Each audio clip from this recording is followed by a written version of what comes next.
จากแม่เจียมเนอะ FM 106.25 เมกะเฮิรตซ์สถานีวิทยุชุมชนคนนาน้อยนี่มีเนาะสถานีวิทยุนะบ้านทุ่งเรดิโอนี่ก็ FM 89.50 เมกะเฮิรตซ์เนอะสันป่าตองประดมเนาะก็ตีเปิลลิงสัญญาณนำเอารายการนี้ไปสู่ท่านผู้ฟังก็หลายสถานีอยู่เหมือนกันเนาะก็ต้องขอบคุณทางเจ้าของสถานีทุกท่านเมื่อในตุลุงก็โผล่มายำแรงให้กำหนึ่งยำคำยำแรงอีกก็มาปบมาปะกันเนาะวันนี้ก็เป็นวันที่6แล้วเนาะวันที่6ของเดือนธันวาคมนี่จะมีอยู่31วันเนาะวันนี้ก็เดือนนี้เป็นเดือนสุดท้ายของปี64เนาะ64จะจบไปก็65จะเข้ามาเนาะมาปบมาปะกันแล้วศรัทธาญาติโยมทั้งหลายตัวลุงก็น้อมนำเอาเนาะน้อมนำเอาในนำธรรมคำสอนมามาจากับบรรดาศรัทธาญาติโยมทั้งหลายนะบรรดาเฮาจะปุตทั้งหลายที่ได้เข้าถึงเข้าฟังนำฟังธรรมะนะต่างก็ฮู้กันเฮาก็ไปวัดไปว่ากันยามเจ้ายามจีของวันพระวันศีลบางบางทีก็ไปสร้าเข้าจังหันเฮาก็ทำหน้าที่ของเจ้าปุตไปคือการบำเพ็ญกุศลคัดเกลาเปิ้นว่าขจัดคัดเกลาจิตใจไหลกิเลสอีว่านะในธรรมเปิ้นว่านะปฏิเสธอาหารที่มันบูดมันเน่าติดอยู่ภาชนะก็ดีถ้วยโถโอจานก็จะต้องซักฟอกทูไถโดยสบู่ชำระโดยอันน้ำยาล้างจานเนาะจันใดเอาก็จะล้างจิตใจของเฮาบ่หือขุ่นมัวนะก็ชำระล้างโดยศีลโดยธรรมนะเข้าปลาอาหารเฮาก็กินเลี้ยงกายนำธรรมคำสอนเฮาได้ฟังแล้วก็เลี้ยงจิตเลี้ยงใจนะหือศีลหือทานเมตตาภาวนาสดับรับฟังพระธรรมเทศนาซึ่งพระพุทธองค์พระพุทธเจ้าทรงบัญญัติไว้ว่าพวกเฮาเจ้าปุถนี่ได้ปฏิบัติสืบต่อกันมาจนถึงตึงวันนี้นะดังจะหันได้เป็นประจำว่าเวลาวันพระวันศีลก็ดีวันศีลวันธรรมก็พ่อแม่พี่น้องศรัทธาก็ถือขันตือขันเข้าตอกดอกไม้นะปากันไปวัดไปว่าทำบุญตักบาตรหับษาศีล5ศีล8ศีลอุโบสถนอนวัดนอนวากันนะแต่ก่อนอ้อนมาแต่บัดเดี๋ยวนี้ก็จืดจางไปพองเนาะเกี่ยวกับโรคระบาดพองบางวัดบางวาก็ยังนอนกันอยู่เนาะนอนวัดนะมาวันหนึ่งคืนหนึ่งเพื่อเป็นการชำระกายวาจาใจหือเฮาห่างไกลไล่กังวลอันติดยึดอยู่กับบั่นกับจ้องไหนาโซนเลิกสนแลนาทรัพย์สมบัติต่างๆนะหือละกันจะว่าละกันตลอดโชว์ครั้งโชว์คราวจิตใจปลอดโปร่งปิ้นมีอิสระภาพมีอิสระภาพบอดตกอยู่ในอำนาจของกิเลสตัณหาจนเกินไปอีหรอกนะในธรรมเปิ้นว่านะการมาวัดเนี่ยศรัทธาญาติโยมทั้งหลายเฮาก็จะได้เข้าถึงพระรัตนตรัยที่จริงในอยู่บ้านอยู่จ้องนี่ก็เฮาก็ฟังน้ำฟังธรรมได้แต่การเฮาไปวัดนี่มันเข้าถึงเข้าในกำแพงเลยเข้าถึงวัฒนธรรมเข้าถึงงานเปิดเรียกว่าเข้าถึงพระรัตนตรัยมีพระพุทธกับพระพุทธรูปเจ้านั่นนะตัวแทนของพระพุทธเจ้าพระพุทธรูปพระเจ้าพระพุทธรูปพระเจ้าปิมปาสารูปของพระพุทธเจ้าที่ตั้งงานอยู่หันเฮาไปหันเฮาจะได้ปรุงว่าคุณเฮาแม้แต่พระพุทธเจ้านี่เพิ่นสร้างคุณงามความดีนะได้ตรัสรู้สั่งสอนเวนยสัตว์นะสอนตั้งแต่เทวบุตรเทวดาเป็นต้นมาแล้วก็เปิ้นก็ ได้เข้าสู่นิพพานวัย80 พรรษา80 ปีนะคุณเฮาก็เหมือนกันนี่ศรัทธาญาติโยมทั้งหลายบางคนนั้นก็อายุ70 80 90 ปีแต่บางคนนั้นก็อายุหนุ่มน้อยนะการที่เฮาได้มาวัดมาวานี่ก็จะมีสติบ่ให้เฮาประมาทนะอยู่เพิ่นว่าบ่อยู่ได้ตายเป่าอีหรอหรือว่าแก่เพราะกินข้าวเท่าพอปีเทินวันนี่ความประมาทนี่จะมีอยู่3ประการด้วยกันเด้อศรัทธาญาติโยมทั้งหลายก็คือ1ประมาทในวัยความเข้าใจว่าโอ้ลงพิษว่าขณะนี้ต้นโตแห่งเฮาในยังหนุ่มอยู่ยังอยู่แถมมื้นนานอยู่อีนะบ่ต้องทำบุญเข้าวัดบ่ตายง่ายแฮมมื้นอยู่แถมมื้นอยู่อีนะเนาะก็เลยหลงเพลิดเพลินในกามคุณมีรูปเสียงกลิ่นรสสัมผัสบ่กึดสร้างบุญสร้างกุศล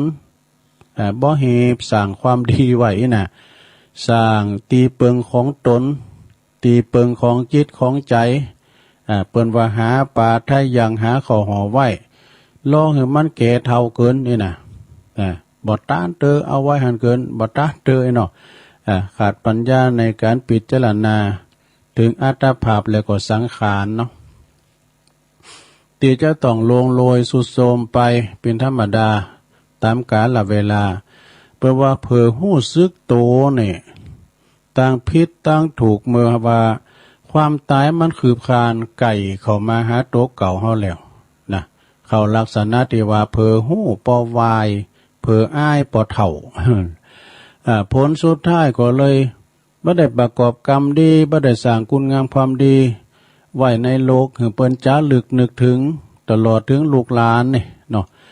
บ่ได้คิดถึงสักกรรมเลยละไว้นะ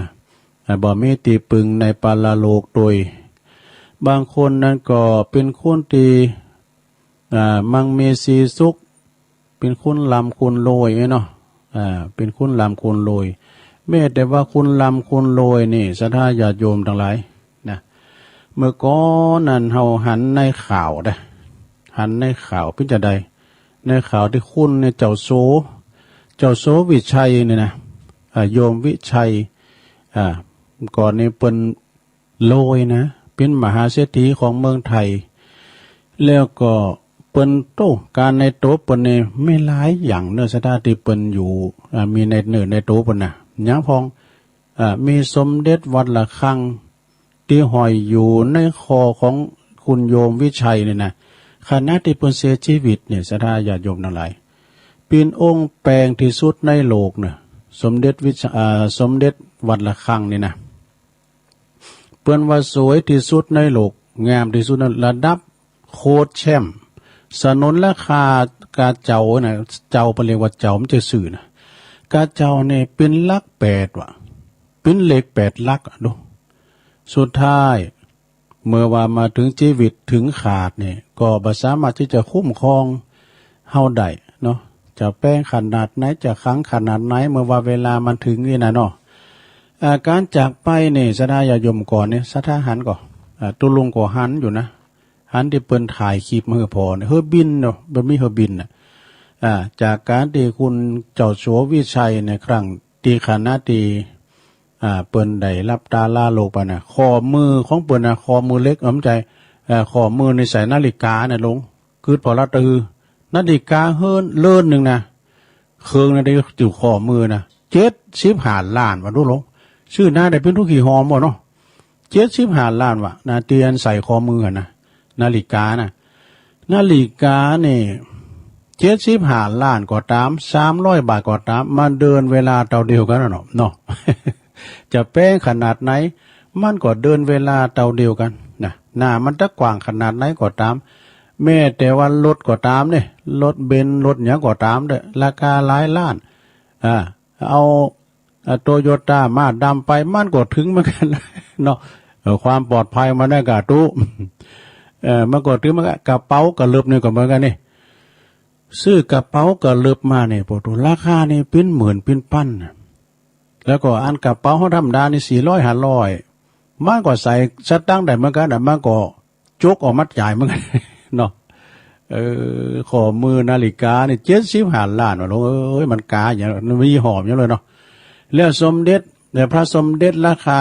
35 ล้านนะดูลงเนาะเนี่ย35 ล้านเครื่องบินนะที่มันตกนะเครื่องบินส่วนตัวปนะเปิ้นซื้อมาลงวารากาตือ280 ล้านดูโอ้เครื่องบินนี่แป้งที่สุดนะก็ยังตกอยู่นะถึงชีวิตถึงคาดเนาะบทเรียนหลังจากไปของเจ้าสัววิชัยมีอย่างพองเนี่ยเปิ้นมีอยู่4-5อย่างในลงเด้อข้อที่1แปลเฮาบ่ฮู้จริงๆว่าเฮาจะตายเมื่อใดนี่แต่สดาขนาดขี่รถหรูป้องกันได้หมดขี่เครื่องบินที่ว่าแพงที่สุด280 ล้าน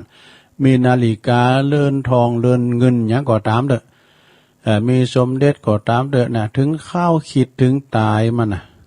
ก็ถึงยังก็กันแว้มอยู่เน้อสดาเน้อยังก็ถึงกันแว้มอยู่นะเพราะว่าหมดสัญญาเขตแล้วเนาะเปิ้นมาตุยเอาไปละเนาะข้อที่2นะสดาข้อที่2นี่เปิ้นว่ามีหยังอันหยังที่เฮาทำแล้วมีความสุขก็ทำไปเถอะอย่างกันนะสถานเนาะปลูกผักปลูกไม้เยมันมีความสุขก็เยไปเถอะ เนาะฟังเทศฟังธรรมที่มันมนก็ฟังไปเถอะนะลงเด้อนะมีหยังที่เฮาทำแล้วมีความสุขอันนี้ก็ทำไปเถอะนี่ข้อที่2นะข้อที่3เนาะนะอย่าไปกังวลกับอนาคตหนักเลยอนาคตนี่มันจะเป็นจัดใดเอาปัจจุบันไว้ก่อนเนาะเอาวันนี้ไว้ก่อนเอาปัจจุบันวันนี้ไว้ก่อนอนาคตยังมาถึงอดีตนี่มันก็แล้วไปละผ่านไปแล้วแก้ไขมันย้ำได้แล้วลงเอ้ยเนาะอันนี้เปิดว่าอย่าไปกังวลกับอนาคตมากเกินไปนะแล้วข้อที่4จะไปเคียวจะไปพิษอย่าไปทะเลาะกับใครมันเสียเวลาชีวิตนี่จะไปเคียวจะไปพิษพ้องมองใจกับไผนะสระข้อที่5นี่เปิ้นมีอยู่10ข้อเนาะข้อที่5เนี่ยพูดดีทำดีกับคนที่โดยเฉพาะคนใกล้ชิดใกล้ตัวเราเนี่ยจะไปพิษกันอยู่กันกลุ่มเท่าเก้าเปิดว่าอยู่กลุ่มจีนนะอยู่อุปถากรักษากันไปเฮายังดีสระญาติโยมพอหลงแม่หลงอยู่ด้วยกัน2เท่าก็ยังดีอยู่บางคนเพิ่นอยู่เท่าเดียวอยู่คนเดียวโดดนะอยู่2คนอย่าว่าพ่อแม่อยู่2คนลูกเต่าไปได้หมดเขาก็ตั้งลูกตั้งรักตั้งฐานเนาะเป็นลุงตั้งอยู่เฮ็ดดีนึงเอกอ่ะมึนๆไหนก็มาแอวหาพ่อแม่กำปอเอ้ยแม่เอ้ยสบายกันดีอยู่เอกอ่ะ อย่าไปเพิ่นว่าพูดดีทำดีกับคนโดยรอบข้างนี่ข้อที่5แล้วกันเนาะ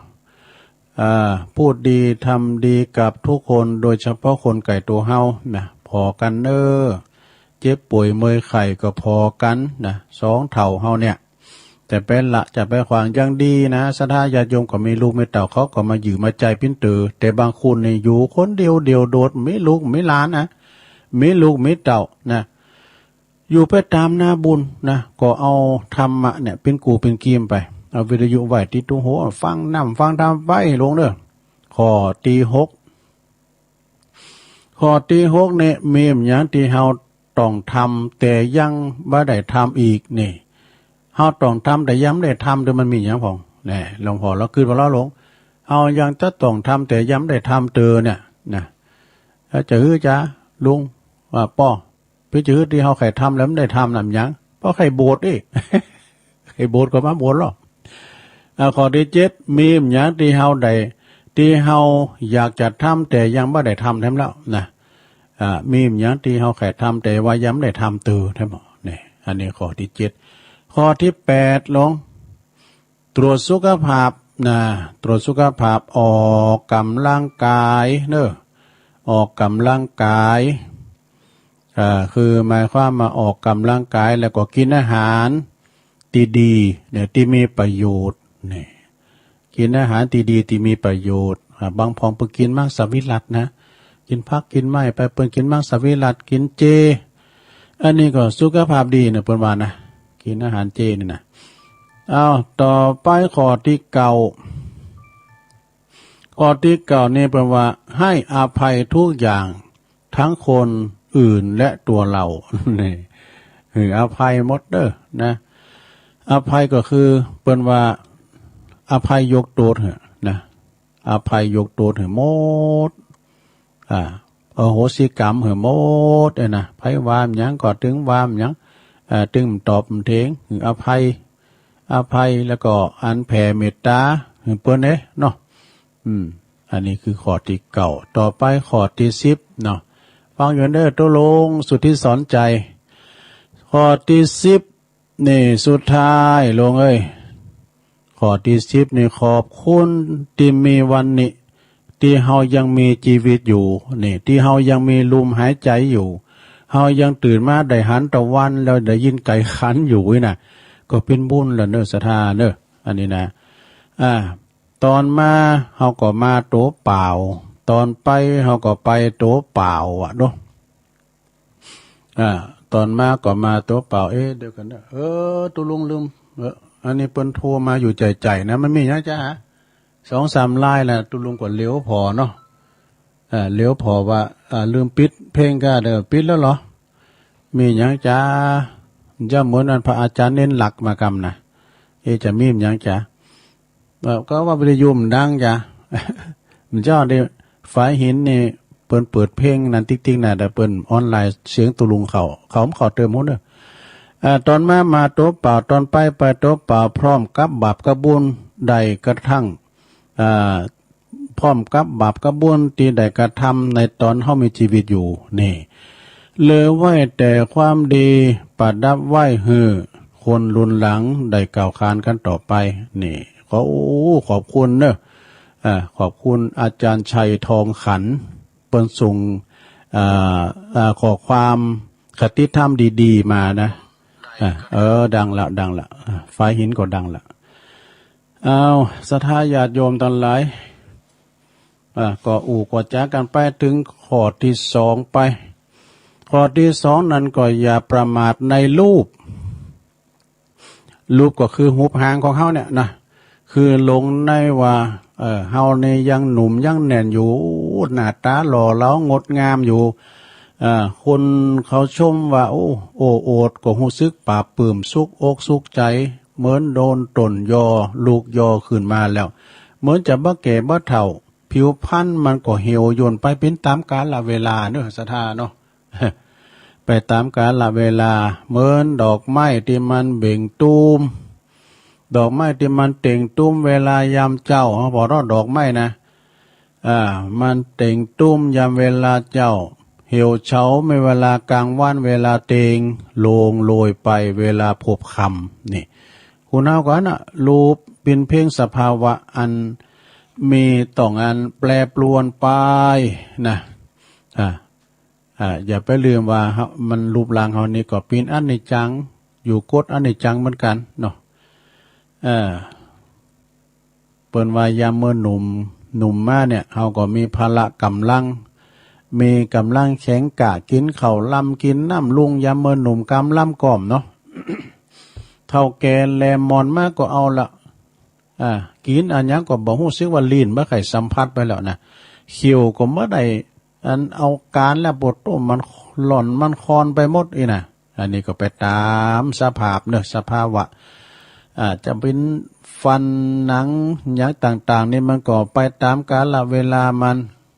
ที่มันดีอย่างนึงมันตึงอย่างนึงก็หูน่ะเนาะมันตึงหมู่นั้นมันก็เหี่ยวย่นไปเอาข้อที่3ประมาทในทรัพย์เนอะอย่าประมาทในทรัพย์สินเงินทองเนาะ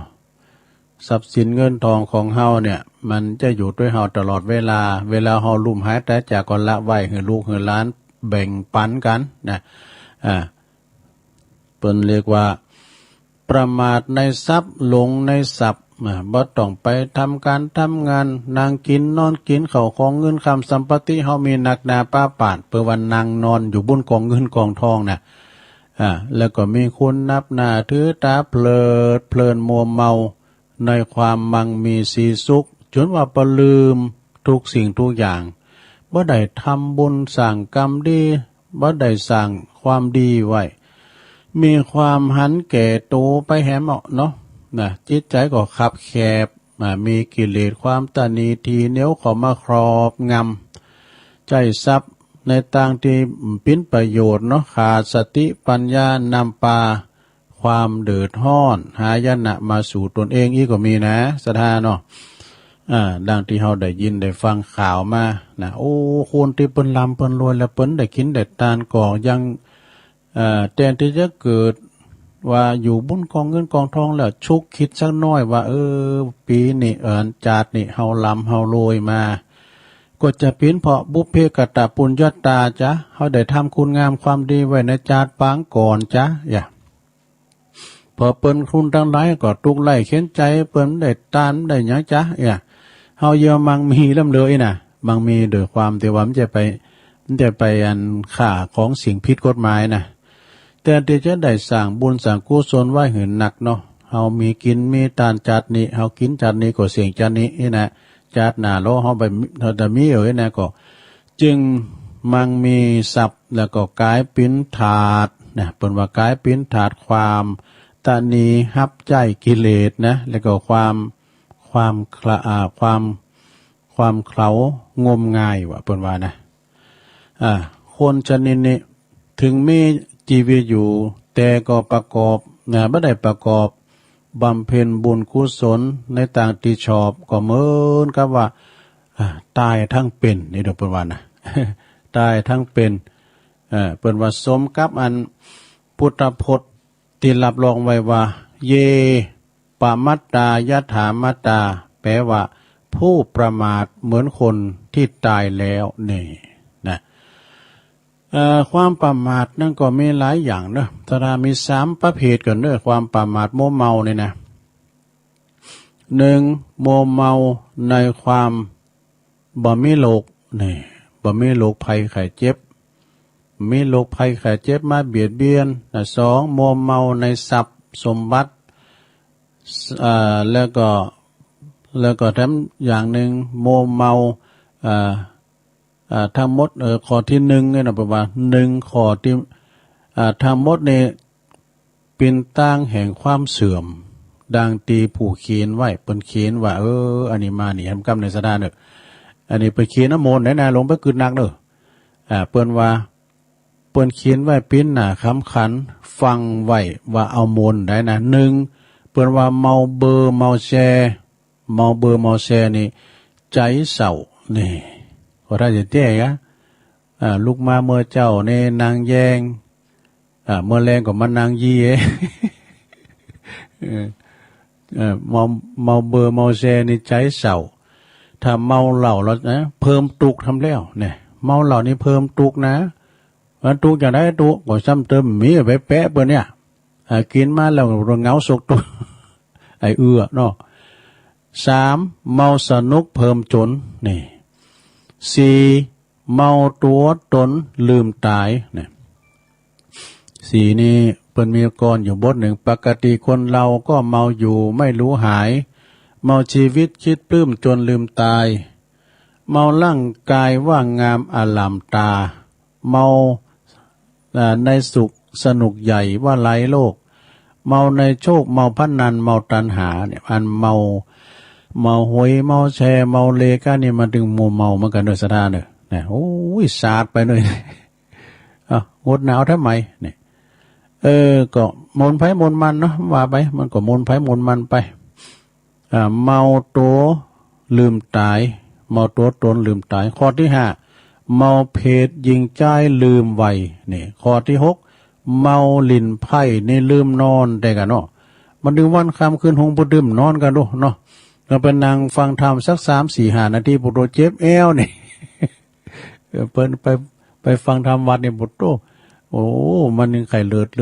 นอนน่ะมันเจ็บเอวลิ่นไพ่ตองนี่คืนหงเป็นไง เปิ้นว่าเมาบางอ่อนใจเสาะเมาอ้อลืมมดนะลืมลูกลืมเมแน่ฉะนั้นเนี่ยศรัทธาญาติโยมทั้งหลายอย่าดำเนินชีวิตโดยความประมาทนะหลงรูปหลงเสียงกลิ่นรสสัมผัส สิ่งที่โย่เย้าโกนจิตโกนใจสนุกเพลิดเพลินเกินพอดีเนี่ยเป็นว่านะเมื่ออดทนข่มจิตข่มใจได้ยอมจะพบปะกับความสงบแล้วก็ได้พอ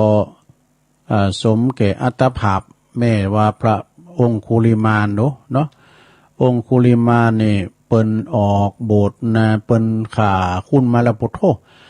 แล้วออกมาออกโบสถ์นี่จนสำเร็จเป็นอรหันต์จนเป็นตัวอย่างของคุณดีของโลกว่ะนะพระพุทธเจ้าตรัสว่าผู้ทำโลกให้สว่างนี่เหมือนพระจันทร์พ้นจากเมฆหมอกฉะนั้นนี่เนี่ยนะสถานเนาะบุคคลนะเป็นว่านะบุคคลชนกลุ่มใดกลุ่มไหนก็ตามลืมนึกถึงกฎสัจธรรมคืออนิจจังทุกขังอนัตตาหลงมัวเมาในวัยในทรัพย์อยู่ก็เหมือนถูกเมฆหมอกนำมาปิดบังพระจันทร์เช่นเดียวกันความกึดหันแบบนี้อันทำให้มนุษย์คนเฮาเนี่ยตนีทีเหนียวบ่แลเหลียวผู้อื่นในต่างธรรมเปิ้นว่าลาภมัจจริยะลาภมัจจริยะตนีทรัพย์สินเงินทองของใจก็เป็นมนทินนะของโสโครกทำเหือนเป็นคุณใจขับแคบขาดเมตตากรุณาเอื้อเฟื้อเผื่อแผ่อาทรซึ่งกันและกันบ่สงสารหันอกหันใจความทุกข์ยากลำบากของผู้อื่นนะจึงเปรียบเสมือนตีหักแล้วก็นิยมนับว่าเป็นตีหักตีนิยมของไผของผู้ใดเลยนะแทนที่เขาจะมีความสุขกายสบายใจเพราะมีทรัพย์สินมีหนักหนาปาปั่นก็เป็นตุกเป็นทวีคูณดูเพราะคอยระมัดระวังทรัพย์สินของตัวเก่าเนี่ยอาจจะสาบสูญไปจ้าบางรายก็สูญเสียชีวิต วันวายตายไปเพราะทรัพย์สินเงินทองอีกก็มีนะทรัพย์สินเงินทองเป็นของแหลกเปลี่ยนนะคือความสุขคือความสบายถ้าใจถูกเหตุถูกผลใจคือเป็นประโยชน์มีเงินมีทองถ้าเก็บไว้บ่ได้บ่ใจบ่ซอยบ่จ่ายก็เหมือนกับก่อนหินก่อนผาวะเปิ้นว่านะหาลากาหาลากาบ่ได้หาความสุขบ่ได้ผลสุดท้ายก็เอาติดตัวไปบ่ได้แม้แต่สลึงเดียวเนาะสมดังข่าวจ่อยที่เปิ้นว่าทางบ้านเฮานี่นะว่ามีเงินทองไว้บ่ใจบ่ซอยกองเต่ามอนดอยไผตึงบ่อดบ่อ่างเด้อเปิ้นว่านะมีเงินคำสูงเต่าดอยนี่ไผตึมอดอ่างทำงานเปิ้นว่าคนจนทำงานสินรับจ้างยังดีกว่าคนขิจิ แต่คนทนีนะฉะนั้นอันว่าทรัพย์สินเงินทองมีเงินทองสมบัติตึกเต่าตายแล้วบ่ได้เอาไปกรรมนี้หากแต้แน่เหลือใจจักติดตามไปสู่โลกไปนะนี่อันนี้ก็เป็นในธรรมเด้อศรัทธาเด้อในธรรมที่เอามาศรัทธาญาติโยมได้ฟังกันเล็กๆน้อยๆเนาะแต่ก่อนอื่นนั้นก่อนที่สถานีของปดมนี่ก็จะได้ประกาศอันนี้ก่อนเด้อศรัทธาเด้อ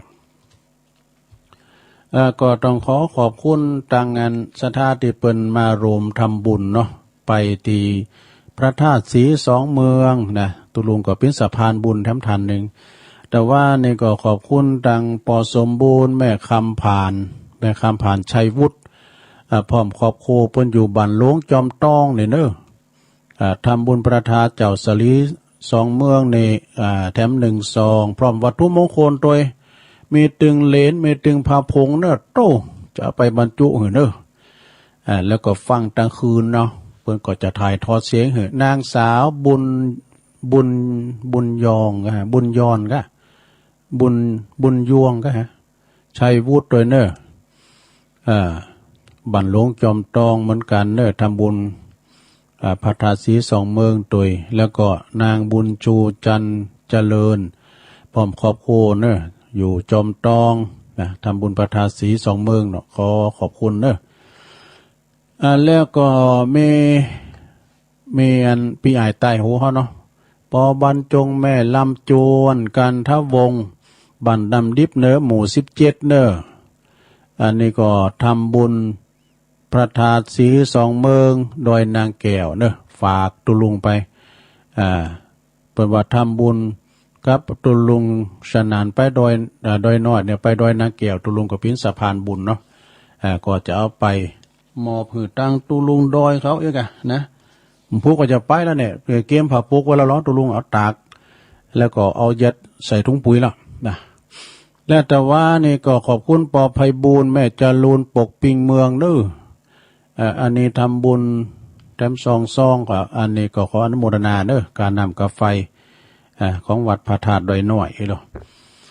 แล้วก็สนาญาติโยมทั้งหลายขอประกาศการมรณกรรมเนาะโอ้ครูบาอาจารย์เฮาก็เสี่ยงบุญไปอันนี้ก็ท่านขอแสดงความไว้อาลัยกับหลวงปู่ท่านพระครูสุจิธรรมสารพระครูสุจิธรรมสารวงเล็บสุใจเขมจาโลเปิ้นปิ้นอดีตเจ้าคณะอำเภอดอยเต่าบนอดีตเจ้าอาวาสวัดท่าครั่งเปิ้นได้มรณภาพวันที่3มาละ3ธันวานะเวลา 21:23 นาทีนะโลมศิริอายุเปิ้นได้76พรรษา56เนอะแล้วก็เปิ้นจะทรงน้ำศพในวันที่7นะอันนี้ก็ทางคณะศิษย์ฝากประกาศมาเด้อที่ดอยเต่าพุ่นนะหลวงพ่อก็จะไปนะในวันที่7พุกนี่แหละกันเนาะเปิ้นจะได้ทรงน้ำศพนะโอ้ตุลุงก็หันเปิ้นมันเรื่องเด้อหลวงพ่อพระครูนะเปิ้นก็สวากไม่เต่าไว้หน่อยสถานเด้อสับเตอก็มีพระน้อยตวยพองนะเปิ้นมาประชุมตังวัดพระธาตุจารีจอมต้องตุลุงก็ไปไหวเพิ่นอยู่นะเปิ้นไปประชุมที่หันที่นี่ก็ไปเปิ้นก็ปิ้นเจ้าคณะอำเภอดอยเต่าฉะนั้นก็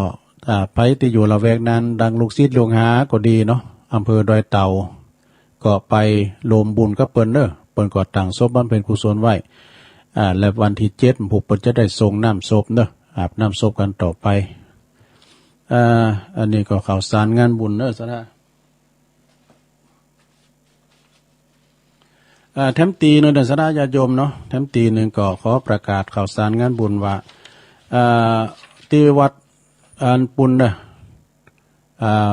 วัดหนองป่าครั่งอันนี้เปิ้นก็ถ้าจะออนไลน์ไปนะปุณได้ยินอยู่เนาะเปิ้นฝากมาเนี่ยเอาใบมาฝากตั้งไปรษณีย์มาขอตุลุงประกาศเนาะงานกำหนดการพระราชทานเพลิงศพพระครูสุพัฒนกิจโสพลสุทัศน์เปิ้นอายุ59พรรษา39อดีตเจ้าคณะตำบลตาศาลาอดีตเจ้าวัดหนองป่าคลั่งเปิ้นจะเริ่มตั้งแต่วันอังคารที่14ธันวานี่ก็อาราธนาศพขึ้นสู่เม่นพระศาสตร์ไม้นกหัสดีลิงเนี่ยกันเนาะวันที่18ปุ้นวันเสาร์ที่18ธันวานี่ก็จะเป็นวันพระราชทานเพลิงศพอันนี้ก็ตั้งคณะกรรมการฝากประกาศมาแต่ทุกวันนะเพิ่นจะมีการทำบุญถึงวันตั้งแต่วันที่14ไปก็พระสงฆ์16ตุนสวดพุทธมนต์ทำสวดนั้นพุทธมนต์มาติกานะแล้วก็1930นะก็ฟังเทศนาธรรมฟังพระธรรมเทศนาแล้วก็สวดทานพระอภิธรรมกัน15นะก็มีถึงวันจนถึงวันที่17นะ17นี่ก็เป็นแถมวันหนึ่ง17นี่ก็มีอยู่20ตุนอันนี้สวดอนัตตลักขณสูตรนะแล้ววันที่18นี่เป็นวันพระราชทานเพลิงศพพระสงฆ์เถระมหาเถระก็40รูปสวดอาทิตตปริยายสูตรสำหรับงานนี้สถาญาติโยมไผจะปิ้นจากภาพโรงทานนะก็โทรไปที่เบอร์082 037 7949องค์การนี่ก็มีตึงกลางวันตึงกลางคืนสถาที่วัดหนองป่าครั่งสถาญาติโยมทั้งหลายวันที่18นั้นก็จะเป็นวันสุดท้ายเป็นวันพระราชทานเพลิงศพซึ่งก็ คณะกรรมการฝากประกาศมาเนาะแล้วก็อันนี้ตั้งพี่น้องเมืองฟางเด้อตั้งปีจ่าน้อยเพิ่นก็ฝากประกาศมานะเปิ้นว่าดอกตุปีจ่าน้อยปันปาจารย์อำนาจเปิ้นว่าดอกไม่บานตลอดปีโอกาสดีไม่มีบ่อยครั้งนะขอเชิญสาธุชนผู้มีจิตศรัทธาเข้าร่วมพิธีมหาพุทธาเทวาภิเษกหล่อพระองค์สมเด็จพระพุทธเจ้าพระพุทธปฏิมากรนะพระพุทธรูปเจ้านามว่าพระเจ้าทันใจหลวงพ่อทันใจสมปรารถนาประสิทธิมงคลพระเจ้าทันใจเน้อหน้าตักกว้าง99 นิ้วใหญ่นะแกเหมือนกันเน้อหน้าตักกว้าง99 นิ้วความสูง127 นิ้วแล้วก็รวมทำบุญตอดผ้าป่าสามัคคีมหากุศลเปิดสมทบทุนในการสร้างซุ้มประตูวัดตุยนะผ้าป่ากรุงเทพหลับปูนเจียงใหม่สู่แม่อายสู่อำเภอแม่อายณมณฑลพิธีวัดสันห้างตำบลบ้านหลวงอำเภอแม่อายเนอะในวันเสาร์แล้วก็วันติดคือ2 วัน19 เสาร์ของเดินมีนาคมบนเนอะสถานเนอะ2565บนนะดู19 เสาร์มีนาบนนะก็พิธีบวงสรวงก็เวลา9 โมงแล้วก็มหาพุทธาพิเศษนะก็ตลอดวันตลอดคืนเนอะพระอาจารย์อำนาจอัคคปัญโยตุปีจ่าน้อยนะพิธาจารย์อันนี้ฝากประกาศมาเนอะศรัทธาญาติโยมทั้งหลายแล้วก็วันที่31 ธันวานะอันนั้นก็แล้วไปแล้วเนาะของตุปีจ่าน้อยก็ไปกินไปตานกันเนอะเปิ้นจะปั่นพระเจ้ารอพระเจ้าตันใจนะที่วัดสันห้างเนอะพี่น้องแพรกแม่อายชัยประการเมืองฝางก็ดีก็ไปรวมบุญกุศลด้วยกันนะและอันนี้ทำงานหนึ่งวันที่31นี่ก็เปิ้นจะมีเข้าดาวธรรมเด้อสวดมนต์ข้ามปีสร้างบารมีข้ามพศณอุทยานธรรมสุนทรมุนีเด้อลำปางปุ่น อาจารย์สมชาติชาตะปัญโยอันนี้ก็คืนสีขาวเขาก็จะไปอยู่เนาะไปสวดมนต์ข้ามปีกันนะฮะที่ลำปางเนาะนะแล้วก็ยังมีงานแถมนะสถานวันที่เก่าเนอะวันที่9นี่ก็เพิ่นจะมีการตอดผ้าป่าสามัคคีประจำปีเนอะที่วัดฝายหินเนอะสถานเนอะวัดฝายหินมช.ก็เจิญรวมทำบุญตอดผ้าป่าสามัคคีเพื่อว่าจะได้สมทบทุนในการทุกสิ่งทุกอย่างของงานวัดฝายหินเฮาเนี่ยเป็นการใช้จ่ายในการออกวิทยุน่ะถึงวันนี่รู้104.50นี่นะเปิ้นมีการปิดน้ำคืนก็ได้ยินกลางวันก็ได้ยินนะอาจารย์วิสุวัฒน์เนี่ยเปิ้นเปิดตลอดเวลานะแล้วก็เปิ้นจะมีการตอดผ้าป่าในวันที่9เนอะวันที่9 มกรานะในทีมงานของธรรมะคลายเครียดคุณโยมพิสมัยสุริโยดรพร้อมกับตึงไปในไปนอกเนาะเพิ่นก็จะมีพิธี9 โมงก็มีพระสงฆ์เจริญพระพุทธมนต์นี่ค่ะ10 โมงก็ตอดผ้าป่ากันไปอันนี้นะศรัทธาญาติโยมทั้งหลายแต่ว่านี่ก็ขอบคุณเนอะตานิโยมน้องของอันโยมพิสมัยเพิ่นไปตานหมกปุ่นที่ดอยนางแก้วโอ้มีหลายอยู่เนอะอาจารย์พระครูก็ตานลุงอันนึงตานหมกนะหมกอุ่นเนอะเพิ่นก็จะได้เอาแจกกันต่อไปเนาะแจกครูบาอาจารย์กันต่อไปก่อนที่ปดมเพิ่นจะตัดสัญญาณในตุลุงก็จะลองเปิดสายช่วงแรกก่อนเนอะพระจะโทรมาก็โทรมาเนอะลงเนอะพระจะโทรมาก็โทรมาดูโทรศัพท์มีไหน089955650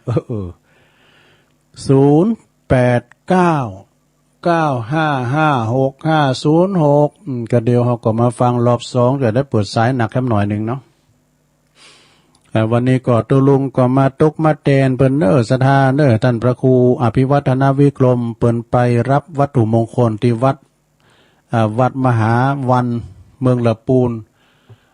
เปิ้นก็จะมั่มตันเด้อตุลุงก็แตนไปเล่นลักครับผมกับภาษาข้าวหลวงรู้ครับเข้าวันนี้มาแตนเนาะวันนี้เนาะวันนี้คติธรรมก็ได้คติกันนักหนาเนอะครับฟังอยู่ แต่คืนนี้บัดได้โทรหาสกรรม จะขึ้นนี่ไปไหนฮะ เพราะว่าแต่คืนนี้ท่านอาจารย์ท่านดร.มหาทวิน อ๋อเพิ่นมาเนาะ คนไปทำวัดเพิ่น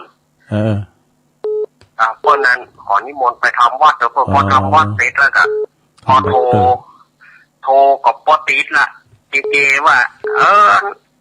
ตัดสัญญาณเลยบ่ได้ เจเป็นพอก่อนจะโทรติดนะก็ปอติดแล้วนะติดแล้วบ่ได้อู้ละเจจะมาเอาปิดตำบลเลยเจไล่แล้วนี่ตำบลเจไล่แล้วนี่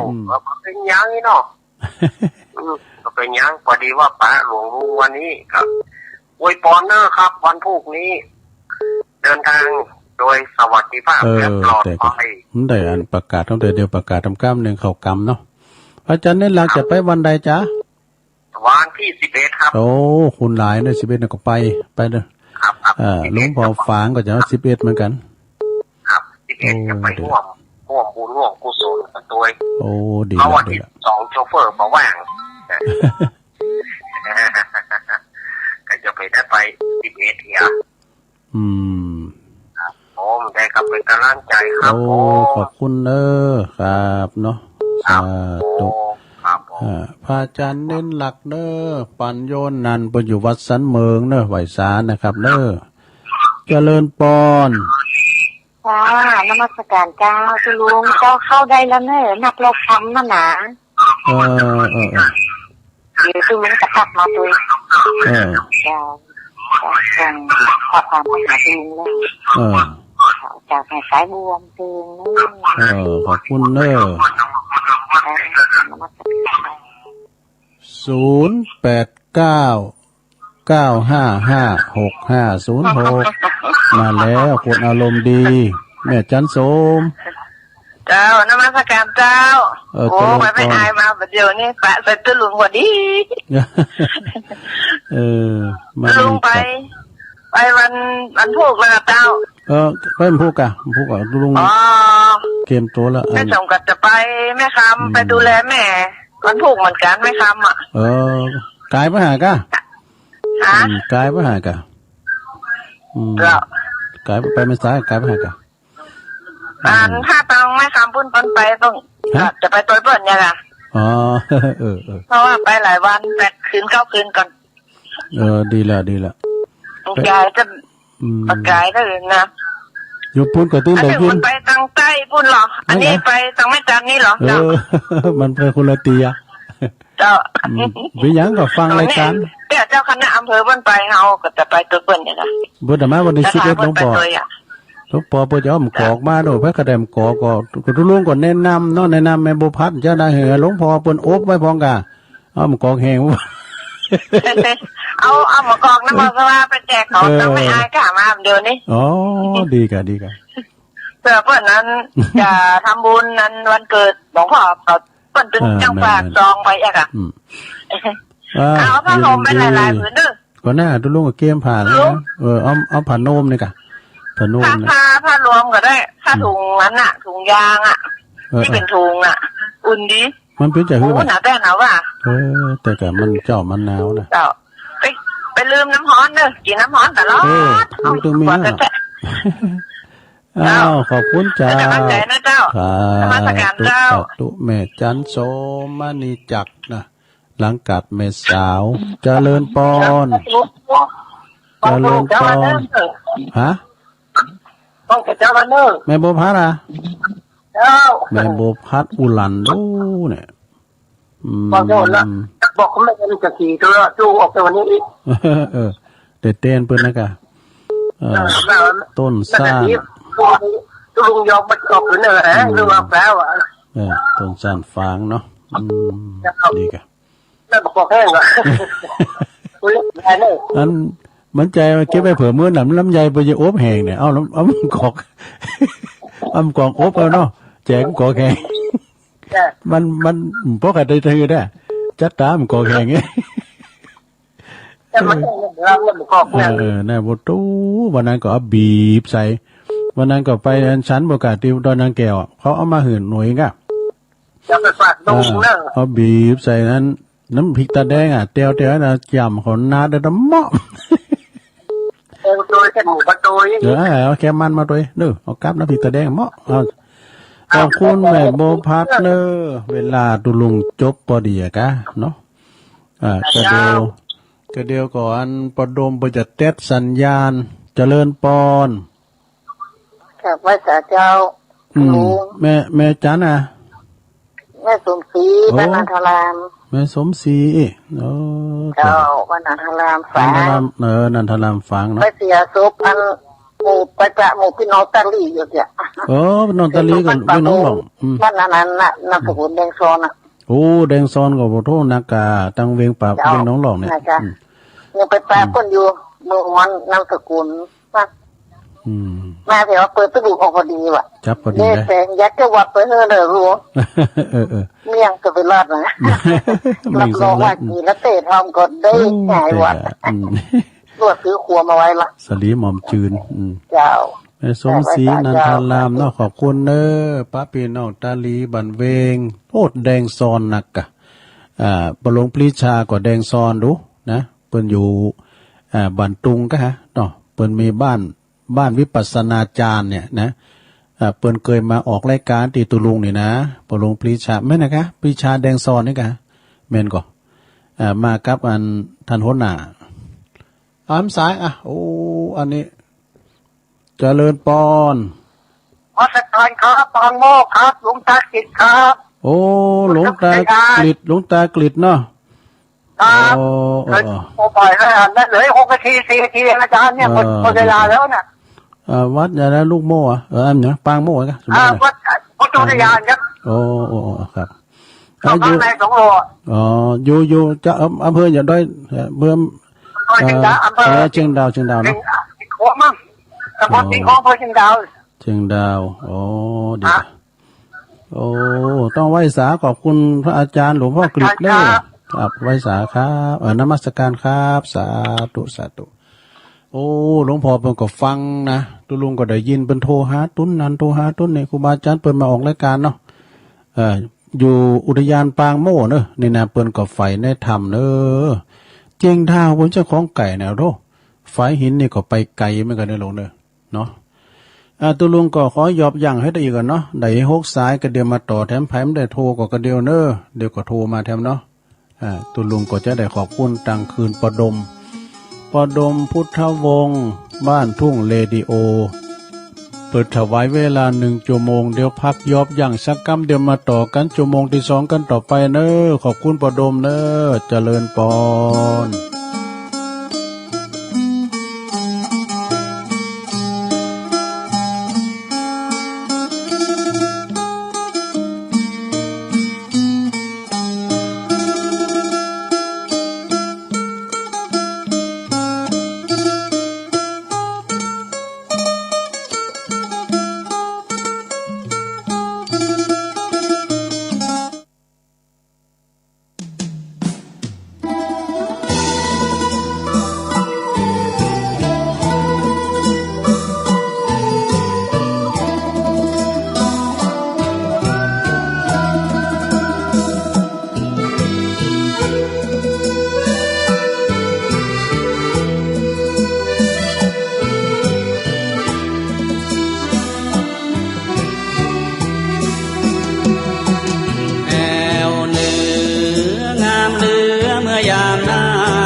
จริงยิ่งนาแม่สายถิ่นนี้ก็ช่างสดสวยภูเขาลำเนาแล้วห้วยสดสวยดูช่างน่าถิ่นนี้แม้นว่าจะไปแสนยากแม้นใครได้ไปหูจักจะหาก็มีจื่อจาฟางถิ่นนี้เป็นเมืองในฝันเหมือนดังถ้วยเทพบันดาลสวรรค์ของคนเมืองฟาง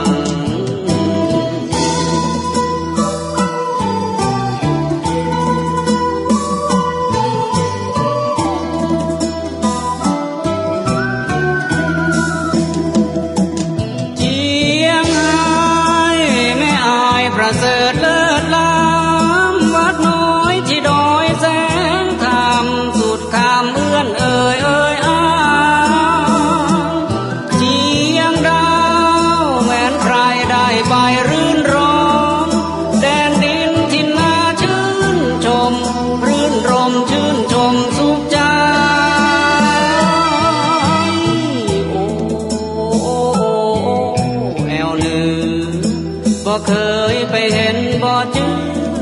เมืองเหนืองามล้ำจำจาลาแล้วเมืองฟางเจียงหายเจียงใหม่หนาวนี้จำต้องจากไกลเมืองเหนือฝังใจบ่ลืม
บ่เคยไปเห็นบ่จื้อเมืองเหนืองามล้ำจำจาลาแล้วเมืองฟางเจียงหายเจียงใหม่หนาวนี้จำต้องจากไกลเมืองเหนือฝังใจบ่ลืม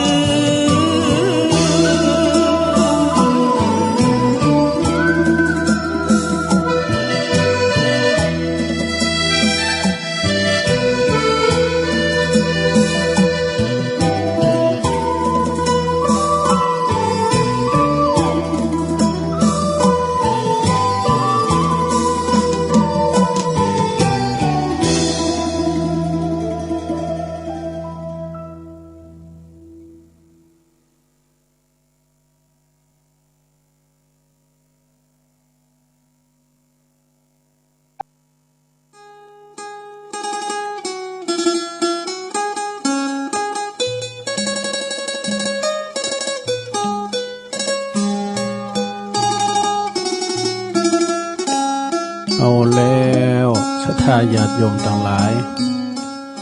มาปะกันจวงที่สองชั่วโมงที่สองสุดท้ายในรายการสารธรรมยามบ่ายซึ่งตามปกติแล้วก็จะได้ฟังพระครูอภิวัฒนวิกรมเนาะช่วงตอนบ่ายสามบ่าย4 โมงก่อนท่านพระครูปลัดณัฐพงศ์เนาะวัดดอนจันทร์แต่ทั้งสองเปิ้นวางแล้วหรือว่าเปิ้นก็ติดภารกิจหรือว่าศาสนกิจเนาะท่านอาจารย์พระครูเขาก็ไปวัดพระลอดมหาวันปุ๊บก็จะมาบอดท่านแน่นอนเพราะว่าไกลซะท่าเนาะเลยหือตุลงแตนไปนะจนถึง5 โมงพวกนี้นะแต่นั่นก็ฟังกันไปเนาะสดาแถมชั่วโมงหนึ่งแต่เจ้าก็ลืมไปนะขอบคุณตังแม่ครูฟองจันแม่ครูฟองจันเขียวหนอเมืองบ้านดอยน้อยนี่แหละนะอำเภอดอยหล่อเปิ้นก็ทำบุญที่ดอยนางแก้วแถม1 ซองเน้อขอบคุณแม่ครูเน้อตั้งดอยน้อยนี่เปิ้นก็ฟังกันหลายนะเปิ้นมาวัดก็มาตักมาตายกันโน่นะเจ้าวันใดว่าก็เปิ้นก็ว่าตุลุงว่าผิดอ่ะหยังวันศีลที่ไหนฮะเนี่ยว่านี่ว่าวันศีลปวินมาบอกว่าปนี่กะปบุญธรรมอ่ะไม่ใช่วันศีลโตลงเป็นว่าเฮาลืมไปวันศีลว่าแล้วเป็นว่าวันนี้อีกอ่ะแล้วก็ศรัทธาก็ฟังกันนะทางเมืองฝางก็ดีเนอะพี่น้องเมืองฝางหนาวแล้วเนาะเมืองฝางนี่หนาวแล้วไม่อายใส่ปาการนี่ตอนนั้นเพิ่นก็ฟังกันหลายเนาะขอบคุณด้วยเนอะที่เพิ่นโทรมาให้กำลังใจตุลุงแล้วก็มาต่างองค์ขลุงในเมืองแถมเนาะฟังกันหนักกันหลายฝ่ายหินก็จะไปลืมเนอะในวันที่เก่ามกราเนอะก็ไปกินไปตาลสร้างบารมีรวมกันแถมเนาะเอาจะไปเสือไปอันตาลห่องส่งใหม่เปิ้นตาลผ่าป่าด้วยตุลุงเนี่ยก็คงจะไปนอนกับพระอาจารย์เน้นหลักอ่ะ ไปปัดหมงไว้ก่อนต่างงานตุปีหนุ่มก่อนงานนี้ก็ตุปีหนุ่มก็จะไปนอนด้วยเนอะ จะไปนอนเดียนดอยนางแก้วโดยเพราะว่าเปิ้นทีมงานถ่ายทอดเสียงนอกสถานที่ตัวเองน่ะเนาะแล้วก็พดว่าตั้งแม่แจ่มตัวเนาะสถานีแม่แจ่มแม่คันแก้วตั้ง3เนาะฟังกันอยู่วันนั้นปะแม่คำลาพิธรรมเพนธรรมเนาะ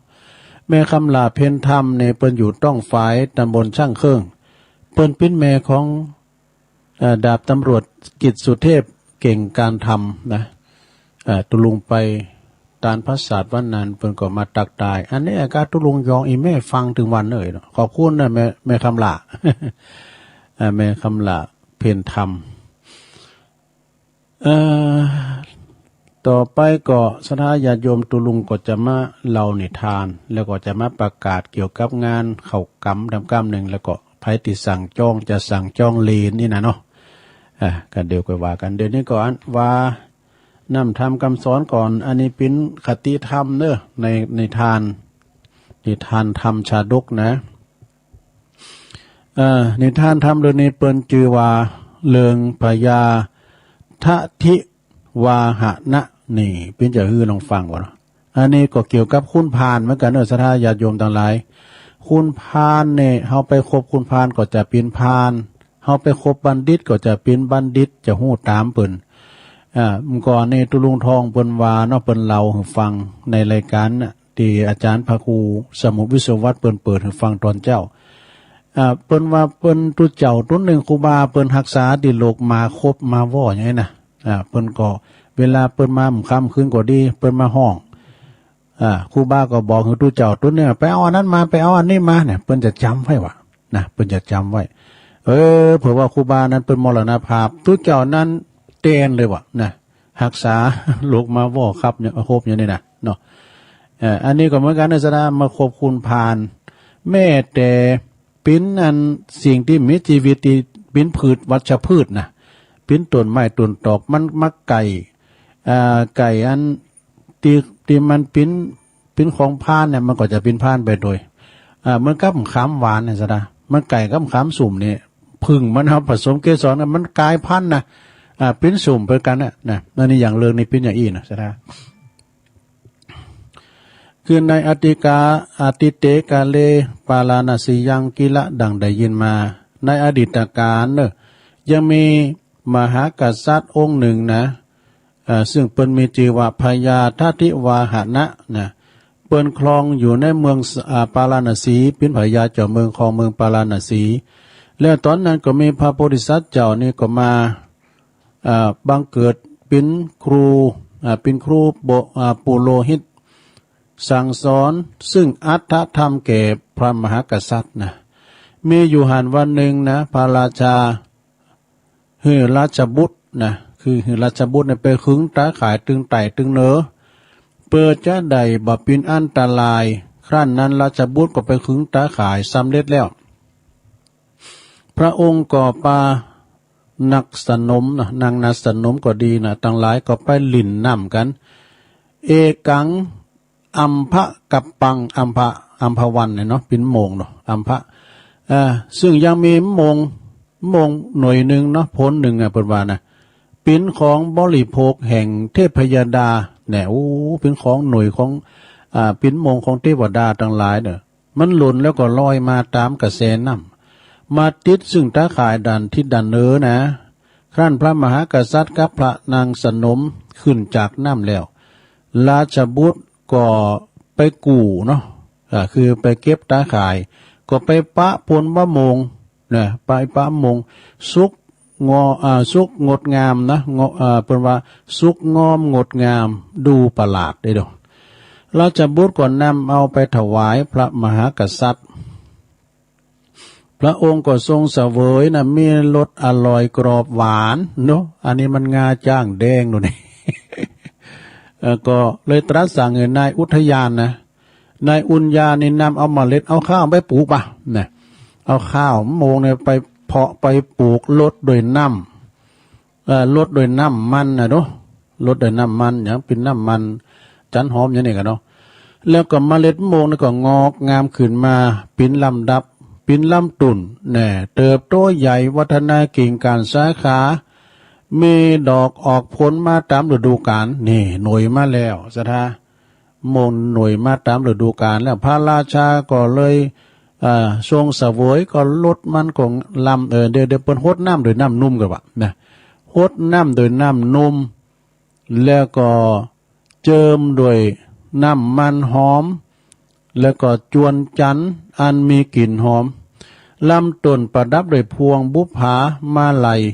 รักษาไว้อันเป็นอันดีบ่มีอันตรายใดๆทั้งสิ้นผลบะมงก่อนหน่วยหลายนะสุกงามปรากฏมีรสโอชาหวานอร่อยมีรสหวานหอมมีโมงไหนจะเทียบเท่าอีนะประมาณนะพระองค์ก็ทรงเสวยปิ้นประจำแล้วก็ก็คิดถึงพญาเจ้าเมืองต่างๆพญาเจ้าเมืองต่างๆที่เปิ้นได้กินลองทรงเสวยพอร้อยนะก็เลยก่อนที่จะส่งไปให้ตามโหเมืองต่างๆนะก็ทรงให้ทำลายเสียยังเมล็ดนี่คือข้าวมันนะเปิ้นก็เอาเงงกระเบนหรือว่าเล็กแหลมแตงทำลายข้าวมันเองนะบ่หือไปปลูกในเมืองอื่นต่อไป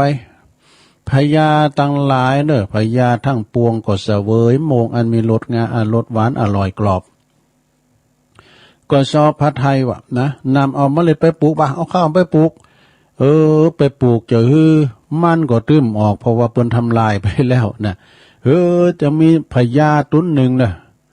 มีพญามีพญาปาราณสีมีมงอันรสหวานแล้วก็ปิ้นตีอันอิจฉาทำแล้วนะพญาต้นนี้อิจฉาพญาเจ้าเมืองปาราณสีเนอะพญาเจ้าเมืองนี่ก็เลยสั่งให้นายอุญญาณนะนายอุทยานเนี่ยที่มีปัญญาเนี่ยที่มีความฉลาดลักแหลมรับสั่งให้ไปทำลายมงของพญาของพระเจ้าปาราณสีนะนายสวนอุทยานนี่ก็รับพระราชองค์การแล้วก็ไปสู่เมืองปาราณสีเข้าไปอาสาทำหือพญาปาราณสีเนี่ยมีความไว้เนื้อเจือใจยินยอมหือไปอันหักษาผลมงไว้เนื้อนะปีนว่าเอาศัตรูเข้ามาเนาะข้างนั้นโอกาสก็มาปลูกได้โอกาสก็มาปลูกยังปลูกมาปลูกจุ่มจาลิงนี่ถ้าว่าแปลภาษาไทยเป็นว่าบอระเพ็ดนะปลูกจุ่มจาลิงไปปันเก่าปันกอมงจะหลอดถึงต้นถึงโคนต้นถึงปลายยอดว่ะดูขั้นลุงปีที่มันหน่วยออกมาเนี่ยผลออกมาปรากฏว่าบริโภคบัดใดเลยนายอุญญาณก็เลยลุยลายลบนี้ไปอยู่บ้านเมืองมาเลยเนี่ยพระเจ้าปาราณสีก็ไปสู่เสวยนะเสวยผลมะมงขมขื่นกลืนลงคอไม่ลงได้เลยเพราะว่ามันขมหวานเป็นลุ่มขุมยากินไม่เด้อไอ้เนาะจึงรับสั่งเหินนายเดี๋ยวเปิ้นก็เลยหันมาปรึกษายังพระโพธิสัตว์เจ้าของเฮาได้พิจารณาบ่รู้มันเป็นอย่างไรก็มันหวานกุปีวันนี้อย่าปีนอย่าขมไปนะพระโพธิสัตว์เจ้าก็รับพระราชองค์การนะไปไตร่ตรองไปเล็งดูแลพอโดยปัญญาว่าจึงกล่าวเป็นคาถาก็ความว่าข้าแต่พระพระยาปิ้นผู้ประเสริฐนี่นะตุนมะโมงนี่มันมีของขุมเป็นบริวารนี่มีหยังตั้งแต่ห้าเก้านะจนถึงปลายยอดเลยนะถึงกิ่งถึงการถึงถึงหากถึงงูนได้ก็ขึ้นถึงยอดถึงปลายเพราะเหตุนั่นพุนมะโมงจึงมีรสขมพยาค่ะเนาะพยาครับพยาข่ายเนาะด้วยละคนปนอยู่ด้วยของขมตังสุตาพญาได้ฟังแล้วดังนั้นก็เลยสั่งเหิน นายอุญญาณเต็ดบอระเพ็ดเต็ดเถาคือเขาเถาวันหมดนั่นน่ะเต็ดจุ่มจาลิงออกขุดงูนออกหมดนะขุดขี้ดินมันออกขวางด้วย แล้วก็นำเอาดินที่บริสุทธิ์มาใส่ลุงวะนะดินที่มันดินที่อื่นมาใส่บริสุทธิ์แล้วก็ลดด้วยน้ำหอมน้ำนมสดนะครั้นบะโมงนั้นออกผลมาก็มีรสหวานอย่างเก่าอย่างเดิมนี่อีดุสระโดยความละคนปนโดยข ของหอมมีน้ำนมสดพองแล้วก็มีขีดดินที่บริสุทธิ์มดจดที่เป็นอันดีเบ้าว่าทางนี้ก็ว่ามาครั้งนี้ก็หันว่าแม้แต่สิ่งที่มันมีวิญญาณเนาะมีตุนไม้เนี่ยมันละคนกับของขมดังตีอย่างคุ้นพานเนาะพานก็คือของขมน่ะหรือว่าละคนกับของหอมก็คือนักปราชญ์นี่มันมีสองอย่างด้วยเอาอันน้ำนุ่มนั่นก็คือนักปราชญ์ด้วยกันเนาะจุ่มชันลิงนี่ เป็นอันของขมคือเป็นคุ้นพานเนี่ยนะก็ไปแม่แต่มนุษย์เฮารู้เฮาคิดพอเนาะมนุษย์เฮาที่มีจิตมีวิญญาณไปนัดคบนักปราชญ์ก็จะเป็นนักปราชญ์ไปคบคนพาลก็จะเป็นคนพาลนะดังนิทานเรื่องนี้เปิ้นจี้หึงหันว่าที่นำมาสาธุกนี่ก็หึงหันว่ายังแม่แต่ตุนไม้ก็ยังกลายพันธุ์ยังกลายเป็นของหวานหรอกกลายเป็นของคุ้มได้แม้แต่ว่าไปอยู่ไก่กับคุณพานก็คือของคุ้มนะเปิ้นก็เลยคุดออกมาเนี่ยจิตใจคุณเฮามนุษย์ก็ยอมนิยมไปเกลือกลัวความชั่วไปเกลือกลัวกับความคุณพานก็จะเป็นพานไปอันหนึ่งแต่คบหาคุณพานยอมจะมานำมาซึ่งความตุกเนาะไปคบกับคุณพานเนี่ยนำมาซึ่งความตุกดังที่อยู่กับเหมือนกับเขาอยู่กับขาซึกปินเวรกันสิ้นกาลนานทีโลสุขังวาโสถ้าว่าการคบหาซึ่งคุณได้เป็นนักปราชญ์ก็ยอมนำมาซึ่งความสุขดังอย่างที่เฮาได้เหมือนกับเฮาอยู่กับญาติมิตรสหายญาติพี่น้องของเฮาโดยเป็นน้ำหนึ่งใจเดียวกันบ่คิดปทุสลายกันฉะนั้นนะดังที่ท่านทั้งหลายได้คบนักปราชญ์ตามโอวาทพระโพธิสัตว์เจ้าสอนบุตรเนี่ยจบนะศรัทธาญาติโยมทั้งหลายนะฟังพองก็อ่านวังฟ้าไปฟังไปมันตั้นจ้ะเพราะวัดลุงจะอู้โวยไปหน่อย ก็จบลงไปเนื้อศรัทธาตอนนี้ไปก็ตุลุงจะมาอันเก่าเรื่องเรียนก็นอกศรัทธาญาติโยมไผจะมาสั่งจองเรียนก้ามอย่างกายนะเพื่อว่าขอเชิญลมสั่งจองเลนพระเจ้าสีสองเมืองเนอะพระเจ้าสีสองเมืองแล้วก็เลนพระแม่เจ้านาแก้วโดยเปิดเป็นตีละลึกครั้งหนึ่งในชีวิตที่เขาได้มีส่วนรวมการฟื้นฟูสืบเจตนาเทราจารย์มอนพระศรีสองเมืองโดยนางแก้วนี่นะแล้วก็จัดตั้งกองทุนสืบสารพัฒนาจำนวนเหรียญละ100 บาทนะศรัทธาญาติโยมแป้งเนอะเหรียญละ100 บาทไปสั่งจองได้ที่หน้างานหรือว่าเตียนตั้งแต่วันที่8 ถึง 12ที่งานเขากำนะ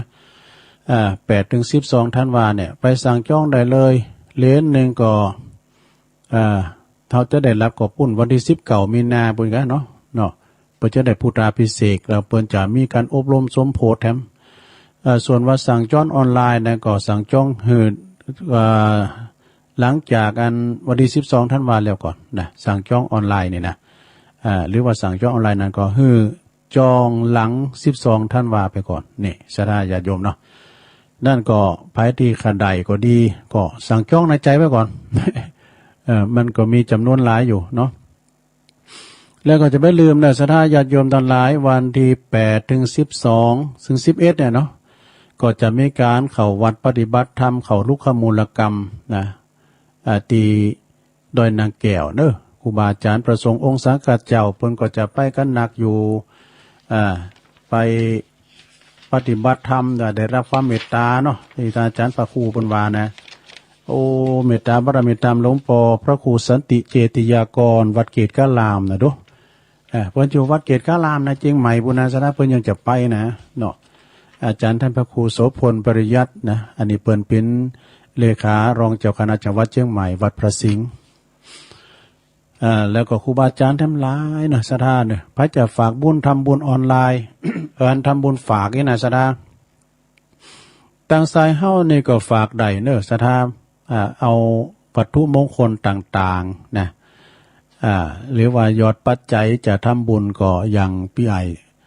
บรรจงเฮาเนี่ยเนาะเปิ้นก็ทำบุญไปตั้งสายเฮ้านี่ก็ฝากท่านพระครูอภิวัฒนวิกรมก็ดีท่านพระครูสัทธิสารคุณท่านพระครูกัลยาณปราโมทท่านอาจารย์วรรณชัยได้หมดนะสายคืนสีขาวเฮานี่นะเนาะสายทั้งปูนก็มีนักกาศตังเวงป่าเป่าก็ครูบาดอยเขา ท่านพระมหาเสาเกวเขาก็ดีท่านครูบาศรีหมื่นเขาก็ดีพระครูบวรเจ้าคณะตำบลแม่เจดีก็ดีแล้วก็มาตังพี่รู้มาตังดอยสะเก็ดพี่แถมเนาะท่านพระครูชลทานพิทักษ์นะครูบาแดงก็เอาไปฝากไปหอมกันได้นะศรัทธาอยากไปซ่าเขากำก็ได้วันที่วันที่8นั้นก็จะเริ่มแล้วนะศรัทธาก็ตอนเจ้าก็ทำวัดสวดมนต์กันไป ศรัทธาก็ทยอยกันไป ไปอันบรรจุวัตถุมงคลที่มีตังบานไปก็ดีเนาะศรัทธาถ้ามีก็ไปปูชาเอาปุญก็ได้เนาะไปปูชาเอาเนี่ยวัตถุมงคลไปปูชาก่อเล้นนึงก็19 บาทหรือตามเจตนาเฮาเนาะมันมีอยู่3ดวงเนาะพระธาตุเจ้าตังเวียงป่าเป่านั้นก็เปิ้นจำลองเอาตีวัดพระธาตุดอยตุงนี่เปิ้นจะมี2ดวงนะศรัทธาถ้าว่าดวงเดียวนี่มันใจดอยตุงนะเวลาพระจะไปไหวมันไกลนำไปก็แวไหวให้เนี่ยเด้อเนาะที่ดอยนางแก้วไผปึงจ่างนี่นะปีคุณ สายตั้งเฮานี่ก็จำลองมาจากวัดพระธาตุดอยสุเทพเนี่ยเปิ้นแปลงโอ้หลืบแจ้นมันหนักเด้อศรัทธาเปิ้นแปลงย่ำแล้วดีเด้อเปิ้นจับเหลมมันหนักนะมันมีโบขอมโบงายงามเปิ้นแปลงงามภายมีผัดเจ้าก็ดีเนี่ยก็ดีเอาไปหอมฝากได้นะก็ไปฟังเทศน์ฟังธรรมกันกูวันแรกก็วันที่8ก็ตั้งแต่เวลา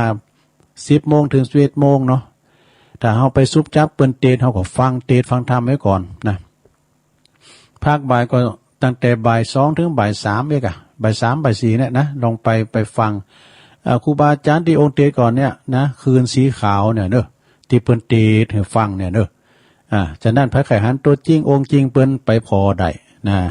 ในไปฟังเทศน์ฟังธรรมกันได้แล้วก็ไผจะไปโลมทำบุญไปถวายเพลก็ดีเนี่ยก็ดีก็เชิญได้เด้อพี่น้องตามเมืองเป่าเมืองฟางเนี่ยเปิ้นก็จะมากันน่ะแม่จงดีเขาบ่รู้ว่ามันจะเมื่อวันที่เก่าเนี่ยเนาะวันที่เก่าก็มาเนี่ยมาปักกันในปน้อยบุญปันเขา ทุกปีจาน้อยท่านพระอาจารย์อำนาจเปิ้นก็จะมาเหมือนกันเด้อจะมาวันที่12เอาศรัทธามาตุยน่ะหลวงพ่อเมตตาบารมีธรรมหลวงพ่อพระครูสุจิตานุรักษ์นะหลวงพ่อใหญ่เฮาจะมาวันที่11นะ11นะเปิ้นเอาเป้ามาเป้าว่ากอกมาตุยนะกอกมาตุย ก็ไปเน้อไผไข่ไปไหวไปสาไปไหวไปสาเจ้าลมบุญกับหลวงพ่อก็เจิญได้เนาะ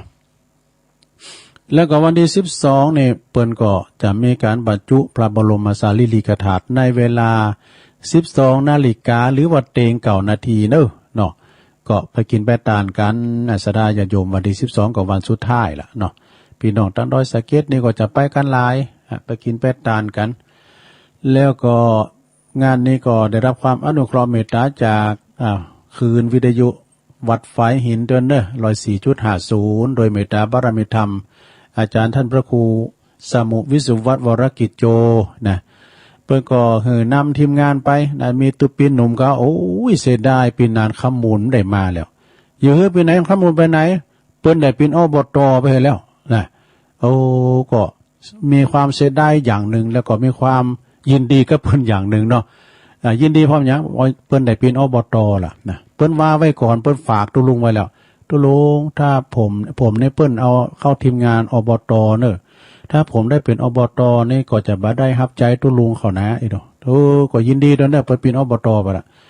ก็จะมีตุปินหนุ่มเขาเนนตะวันน้อยสมบูรณ์เขานี่กันเนาะแล้วก็หลานตุปินหนุ่มแม่คุณอันนั้นเพิ่นเก่งนะ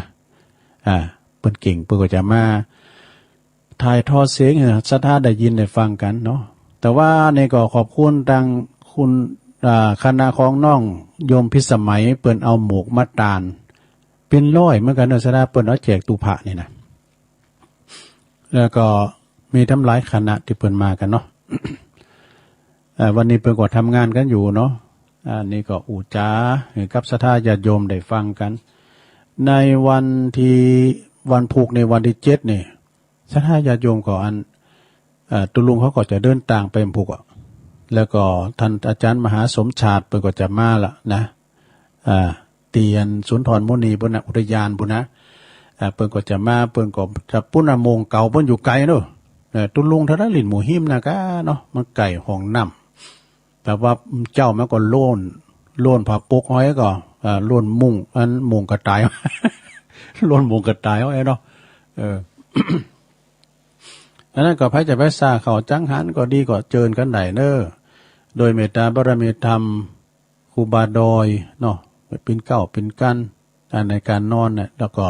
เมตตาบารมีธรรมทั้งปูนนะก็หลวงพ่อเจ้าคณะอำเภอเวียงป่าเป้าหลวงพ่อพระครูนิวิตศิลสังวรหลวงพ่อรองโดยเจ้าคณะตำบลเจ้าอาวาสมากันหลายครูบาสีหมื่นเขาเนี่ยไปมานอนหมดครูบาสีหมื่นเขาก็หลายตุนหลายองค์ที่เพิ่นจะมานอนกันครูบาแดงเขาก็เนี่ยเนาะก็ไปกินไปทานกันเด้อศรัทธาแล้วก็ดังสวาตุเจ้าที่ผมได้ไปเพิ่นก็จะไปทานแต่ไม่ก่อนหนักนะดังพระอาจารย์สมเพชรปัญญาโนเขาหลวงพ่อมานิดเขานะหลวงพ่อมานิดเพิ่นก็พระจะฝากห้อมก็ฝากห้อมที่ไผก็ลืมไปแล้ว เพิ่นบอกเหมือนกันนะฝากห้อมไว้นะอันนั้นก็เพิ่นก็ไปกันทุกวันเนาะถามกันเองเนาะอันนี้ก็ฝากไว้ศรัทธาญาติโยมทั้งหลาย ตอนนี้ไปศรัทธาตุลุงวัดจะเตทำเต้นจบกันเนาะทำบารมีกีมวันนี้เหมือนกันนะก็ทำมันเต้นจบก็เอาไว้เตดปุ่นดอยนางเกี่ยวปุ่นเนาะจะได้ออกรายการปุ่นเอาดอยนางเกี่ยวผสมผสานกันถึงครูบาอาจารย์ทำลายหลุดตุนหลายองค์เนาะที่เพิ่นจะมาออกรายการหลากหลายเนาะศรัทธาเนาะใครไม่ได้ไปก็ฟังถึงภาพถึงเสียงเนาะจะได้หันบรรยากาศในงานโดยนะมื้อก็เฮาไปแอวเนาะเด้อ ไม่หลงหลามได้ไปเนาะหลงหลามวงสายยะพี่ยังเด้อหลงหลามเด้อพอฟังเอาวิทยุเด้อเพิ่นถอยทอดวันคำนะตั้งแต่สายตั้งโซนไต่เฮานะแต่เจ้าก็ขอบคุณดังสมณเณรเอาลักปัญโยนันเปิ้นก็โทรมาหือกำลังใจโดยเปิ้นก็จะไปกินเป็ดตาลโดยเนื้อสถานเนี่ยเปิ้นจะไปวันที่11นะสมณเณรเอาลักปัญโยนันนะแล้วก็มีแม่สายบัวอำเภอเทิงแม่จันสมมณีจักนี่อันนี้อยู่หลังกาดแม่สาวจะไปใจให้แม่ตัวแล้วก็แม่โบพัดอุลันนี่เปิ้นอยู่ตุนสานเมืองฝางโอ้แม่โบพัดนี่ก็โฮมกินโฮมต้านนะได้ยินหลวงพ่อประกาศกับแม่โบพัดในกูกรรมพอหน่อยบุญปันเขาเนี่ยแล้วก็มีแม่สมศรีนันทารามเมืองฝางเหมือนกันเด้อแม่สมศรีแล้วก็หลวงตากิจนะหลวงตากิจวัดปางโมนะเจียงดาวนะขอบคุณเด้อไหว้สานะครับเด้อถ้าได้ฟังกันตอนนี้ไปจะเปิดสายรอบ2เอาไลน์หน่อยเนาะจะเปิดสายทำแล้วศรัทธาญาติโยมทั้งหลายใครจะโทรมาก็โทรมาที่เบอร์0899556506สุมาเดี๋ยวในวันนี้มาตุกมาแตนเปิ้นก็จะมาเหมือนเจ้าเปิ้นนะก็มีหยังก็ว่าไปว่าเป็นรายการสดๆที่จริงแต่เอาเทปใส่ก็ได้นะซะนะแต่ว่าเฮามันเป็นปัจจุบันเนาะสาธุสาธุครับครับผมกลับไปสาแถมรอบนึงครับก็เอาของโขมไปปอกเปิดเนาะครับมันไปมีว่ะเอามันหายน้ำก็ใส่ต้นเปิดเนาะใส่แหกไปเปิดไปมีหมอหมวกแต่ไปโขมไปอยากน่ากะมันอันนี้ก็ขี้หอยเปิดเนาะเล่นมาได้ด้วยเลขก็โกนหมอมนก็ด้วยคาถาหรืออย่างได้ก็ได้เนี่ยได้ก็ได้ก็เลยเอาจุ่มจริงไปปลูกอิสาบ่เนาะหอยบ่น่ะข้าวหลามเข้าไปมีว่ะน้ำเลี้ยงมันกัดโขมไปดีนะแก้ไขตานถ้ำมีนอโพธิสัตว์นี่ก็เนาะโอ้ดีแต่ขุดเอาดินออกหมดนี่ขุดเอาดินใหม่หมดดินมาเก่าออกหมดดินใหม่มาใส่นอโพธิสัตว์เจ้าหรือว่าองค์สมเด็จ พระสัมมาสัมพุทธเจ้าของเราเนี่ยเปิ้นเป็นหมอดินกันนะโอ้แต่ก็ในอดีตชาตินี่เขาก็เลยสืบกันมาเนี่ยหมอดินหมอเกษตรหมอดินเนี่ยนะแล้วมันก็มีตั้งแต่อ่านมาเนาะครับเนาะสืบเนื่องจากหันมาแล้วได้ครับอู้ถึงโซนใต้เราโซนทางสีเตี้ยหนองร่องแต่กะเอาไปฝากเน้นรักก็ได้เนอะถ้าฝ่ายจะอย่างใดก็เอาฝากที่แม่เพลนคนสู้ชีวิตเนอแต่กะเอาไปฝากที่สะพานบุญเนอฝากที่สะพานบุญของอาตมาภาพแล้วก็อาตมาภาพก็จะได้เอาไปติดต่อเบอร์นี้เนอ0837644741แล้วก็อาตมาจะต้นจะมาฝากกับผมแล้วก็กับผมอาตมาภาพก็จะเอาไปแต่ขอมีญาติโยมขอให้เขียนซองเนอะขอให้เขียนซองเขียนชื่อไว้เพราะว่ามันจะง่ายถ้าเอาปัจจัยเอาสตางค์ไถ่มานี่มันจะยุ่งถ้าจะได้ก็เขียนซองเอาใส่ซองแล้วเขียนมุมซองจื่นหยัง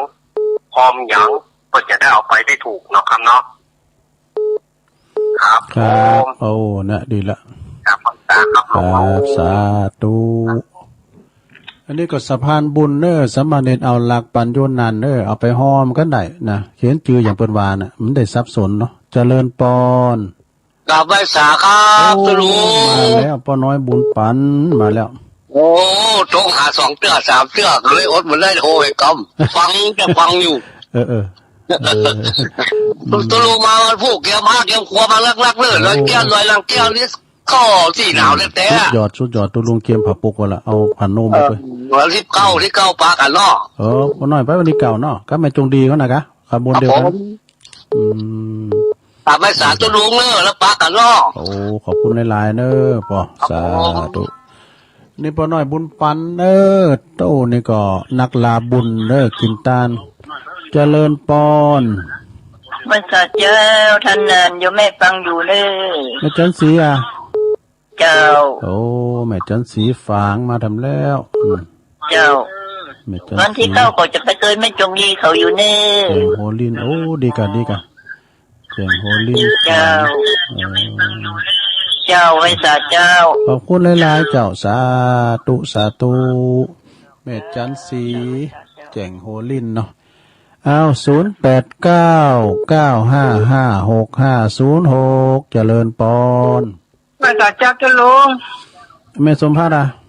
แม่พิมพ์เจ้าแม่พิมพ์มาแล้วแม่พิมพ์ปลาแดดเนาะฟังเจ้าอะไรกะฟังเจ้าแล้วนะเจ้าดีกะเจ้าพระเจนดีเจ้าสาธุยินดีเด้อขอบคุณได้หลายเจ้าปลาแดดแม่พิมพ์เนาะเอาสายต่อไปเจริญปอนกับนมัสการค่ะตัวลุงอันนี้แม่กันดาเนาะค่ะโทรมาให้กำลังใจค่ะพรุ่งนี้เดินทางปลอดภัยนะคะไม่ได้โทรมานานแล้วก็เลยโทรมาบ้างค่ะค่ะฟังอยู่ค่ะค่ะนมัสการค่ะขอบคุณแม่กันดาสีเนตรจากหางดงเนอะขอบคุณหลายๆเพิ่นโทรมาให้กำลังใจเจริญปอนไม่สาวเจ้าจันตุลุงแม่อันนี้โยมแม่พรอยู่บ้านน้ำดีพอดีเนอแม่พรอยู่น้ำดิบไหนน้ำดีน้อยนะคะน้ำดีปลาปลาเฮาเนี่ยค่ะโอ้แม่พรยังเป็นลาวยังเป็นลาวมาอยู่น้ำดีได้บ้านเกิดอยู่ลีพุ่นไม่ตื่นพุ่นอยู่ไม่ตื่นมั้งอะหูจักปอทอนไม่พรหูจักอันปอทอนเหรอปอทอนอ่ะไม่ตื่นหูจักปอทอนเหรอปอทอนที่เรียนคนจำออกวิทยุกูเนี่ยนะน่ากะแต่ก่อนนี้พูดจากับเดียวให้ลืมไปแล้วมันมากันห่างกันเมินอ่ะเนาะไม่ โอ้ขอบคุณนะแม่พรเด้อโอ้น้ำดิบน้อยขออนุโมทนาตัวเนอที่เพิ่นไปดอยนาแก้วนะน่ากะน่าแกให้ฮอนไปบนลูกกับเพิ่นฮอนนั่งรถไก่มาได้อ่ะเฮาอันฟังวิทยุออกก็ได้เด้อเมื่อก่อนมันก็ไปในงานคนถ่ายทอดท่านแม่พรจะขอถามหน่อยนึงท่านไอ้หยังก็อันพระครูอันกัลยานี่เป็นหยังก็เยอะเปิ้นจะได้ที่วัดหมอนห้อยแก้วอ่ะเปิ้นจะเฮือว่ามาแล้วอันเปิ้นนี่เปิ้นบ่สบายอีกโอ้เปิ้นสบายกะทุกคนขับรถเปิ้นฟังทีโดยินดีนะแม่พรเด้ออยู่ดีเปิ้นสบายเปิ้นจะไปกินไปตานอยู่สาธุฟันโดต้องเก่าฟันโดเจริญปอนมาสบายเจ้ายายพรกันนี่โอ้ยายพรร้องวัวแดงสันกำแพงเชียงใหม่มาแล้วยายพรฟังเจ้าละกะยินดีเนอะปาก็ยินดีเนอะไข่หัวแล้วเน็ตแปลงเงินใหม่แล้วล่ะวันนั้นเพิ่งเงินใหม่เพิ่งมาโทรตัวกุ่นรับอ่ะไม่ไหลฟังเป็นที่ลุงมาดูมาแตนเปิ้นแหมมาแตนเปิ้นวันนั้นก็คืนเฮิรนใหม่ไปแล้วโธ่เป็นว่าเจ้าของเปิ้นรับอ่ะโทรมากำลุนเฮ้ยวันที่11จะไปอ่ะจะไปกับป้ากับบุญน่ะเด้อโอ้ยายพรจะไปปรากฏโตได้ยินแล้วโทรหาหลวงพ่อคูมเจ้าไปกับแม่บุญโยงแม่บุญทัดไปแล้วโอ้สายนี้มาตัดเด้อแม่พรเด้อเจริญปอนเจ้าไว้เจ้าจังใดไม่เจ้าไม่แม่บุญปานน่ะจ้าแม่บุญปานก็ไปนี่แหละจ้ะไปจ้ะที่10เจ้าไปวันที่10ก็ดีกับวันใดก็ได้แต่วันที่8ผู้ไปก็ได้นะจ้ะก็จะไปวันที่10ดีกับไปกันหลายอยู่กะเนาะดีกะไปสัก2เนี่ยจ้ะพอดีแล้วโธ่ไปกินแป้ตาลแพ้มันเคยหูเคยหันกับไปพอดอยนาแก้วปวดโทษตุลุงไปถึงหันน่ะบุวันพุกวันฮือด้านเราประวัติกำนึงเนาะไอ้โกงเขาไอ้โกงแล้วก็อันไอ้เหลาแม่น้ำลาวและแม่น้ำโกงมีที่มาที่ไปกวยเราถึงฟาร์มกำเนาะแม่บุญปานฟังเจ้าแล้วเนาะเดี๋ยวยินดีนะแม่แม่บุญปานน่ะศพเตี้ยยินดีเนอะไปก่อนจ้ะดีละขอบคุณนะแม่บุญปานเนอะไว้จ้ะเจ้าแม่ใจก็ไปก็แม่ใจน้ำลาดอ่ะแต่ว่าแม่หลงหลานี่ไปเดินหลงหลาเนาะฟังอยู่บ้านเนอะเจริญปอนตู้ลุงนั่นพึ่งอ่ะเป็นไหนหายไหนตัวจะตู้หายอะไรเดือเป็นนั่นพึ่งมันตู้ลุงหมอออกรายการอ่ะมันออกเรื่องออกเอาบนหลับเลยอย่างเลยได้ฟังได้ผมได้อะไรมันใจรายการเฮาหรืออันนี้เฮามาเต้นเปิ่มไหนล่ะโอ้ยเมื่อคุยกันเต้นเนี่ยพ่องกะมันจะได้นุกแดนพ่องกะได้กะพี่น้องพึ่งตู้ลุงจะไปนอนเนี่ยพวกตู้ลุงเตรียมโอนไปตัวละเกมผ่าหุ่มผ่ายันนี่กะผ่าโนมผ่ายันเนี่ยไปหลายอย่างได้เงี้ยวถอยหลังแล้วพอเนอะดีได้อู้พวกเราตากแดดพวกนาพวกเรามันหนาวแล้วไปแหละนั่นน่ะมึงที่ดอยนาแก้วนี่หนาวอยู่บ้านเฮานี่พอหนาวโมอีแล้วปุ้นไม่มอกใดดีหนาวดีแล้วฝนตกเนาะแต่กะมาถึงเอาเรื่องแต่พ่องเนอะวันถึงนั้นน้ำอุ่นนี่ขายดีแบบเทน้ำแล้วกันไม่เอาน้ำอุ่นเนี่ยมีน้ำหมอน้ำยาด้วยหรอหมอน้ำยาแต่ว่า2 โมงตุลุงได้แอบน้ำแล้วก็เจอหน้าพอเนอะได้กะตุลุงก็เขาว่าอาบห้องมาพ้องนี่ก็ได้กะเนาะเขาบอกว่าที่ตุลุงโจรมาดีโทอู้จะได้มั้งโอ้นี่แล้วก็โตเป็นนั้นปึ้งให้หนาให้ตาลำไปนี่เนาะผมจะโทรไปเนอะก็ตุลุงบอกออกรายการเมื่อวันผมจะโทรไปกับหัวตุลุงโทรลังไม่ก็ได้โทรลังไม่ก็ได้พี่ยังคันนี้ผมจะโทรไปตุลุงเตี้ยของงอกของเงาน่ากะได้อู้ได้จ่ายกัน70,000แล้วเนาะนั่นเนาะผมว่านั่นพี่ไหนยันพี่ไหนหายแค่ไหนจ่อย ก็เพิ่งก็ฟังฮะมันได้เบอร์โทรมากับพี่นันสายันน่ะโอ้มันได้ป้าหน้าป้าจ่ามือทั้งนั้นพี่แหนนยันน่ะนั่นมีพระปนันใกล้สอนบ่ดอกฟังกันนะปนันใกล้สอนเขาปีนันเจ็ดสีเขาปีนันซักสีเขาเนี่ยเราบนกับฟังกันเป็นเขาปะครูโอ้ขอบคุณเนอะขอบคุณปีนันปึ้งหลายๆเอาละจ่าสู้มันเตะนะครับโทปีนันปึ้งโทรมาละนะเจริญปอนไหวสาเจ้าตัวลุงโอ้ของเสเบงมาแล้วแม่จันล้นใสไปมันได้พูดนะ12บ่ป้ากันเนาะอ๋อ12เนาะเจ้าแม่จันเลื่อนใสมาแล้วดีกะไปบรรจุผักไปบรรจุผักอ่ะเนาะเจ้าทีมงานเขาแม่เดินเพนก็ไปก้าแม่ฟองเขาเนาะแม่สุดทัดเขาก้าแม่สุดทัดเขาไปตัวกันแน่เหรอแม่สุดทัดแสนพรมไปเด้อแม่สุดทัดไปรถตู้ที่คนรถตู้ดูดีกะปะกัน12บรรจุถาดพอดีวันนี้เวมาแตนพระครูเนาะเพิ่นไปเอาอันพระหลอดพระคงบวชเดือนวัดมหาวันละปูนบ่กะเอาตึงปัน500กันจ้ะเป็นหมื่นก็ฮะ10,000กะ15,000เพราะว่าเพิ่นก็15,000ก็ว่าปัน500ลืมแล้วปัน500ไปปลอมซะฮู้10,000กะเพิ่นก็อุ่งมื้นอุ่งข้ามไปเป็น6แกนบ่ดิเอารถลากไปพวกในบุตรโทกาป่าปกตุลุงก็จะลายแล้วเนี่ยเดี๋ยวเอารถปิกอัพไปบวกตุลุงเอารถปิกอัพไปไปทิ้งโคมันหนักไปนอนเลยเนาะมันหลายดูเนี่ยนางบุญลังค่ามันก็หูกับเจก็ไป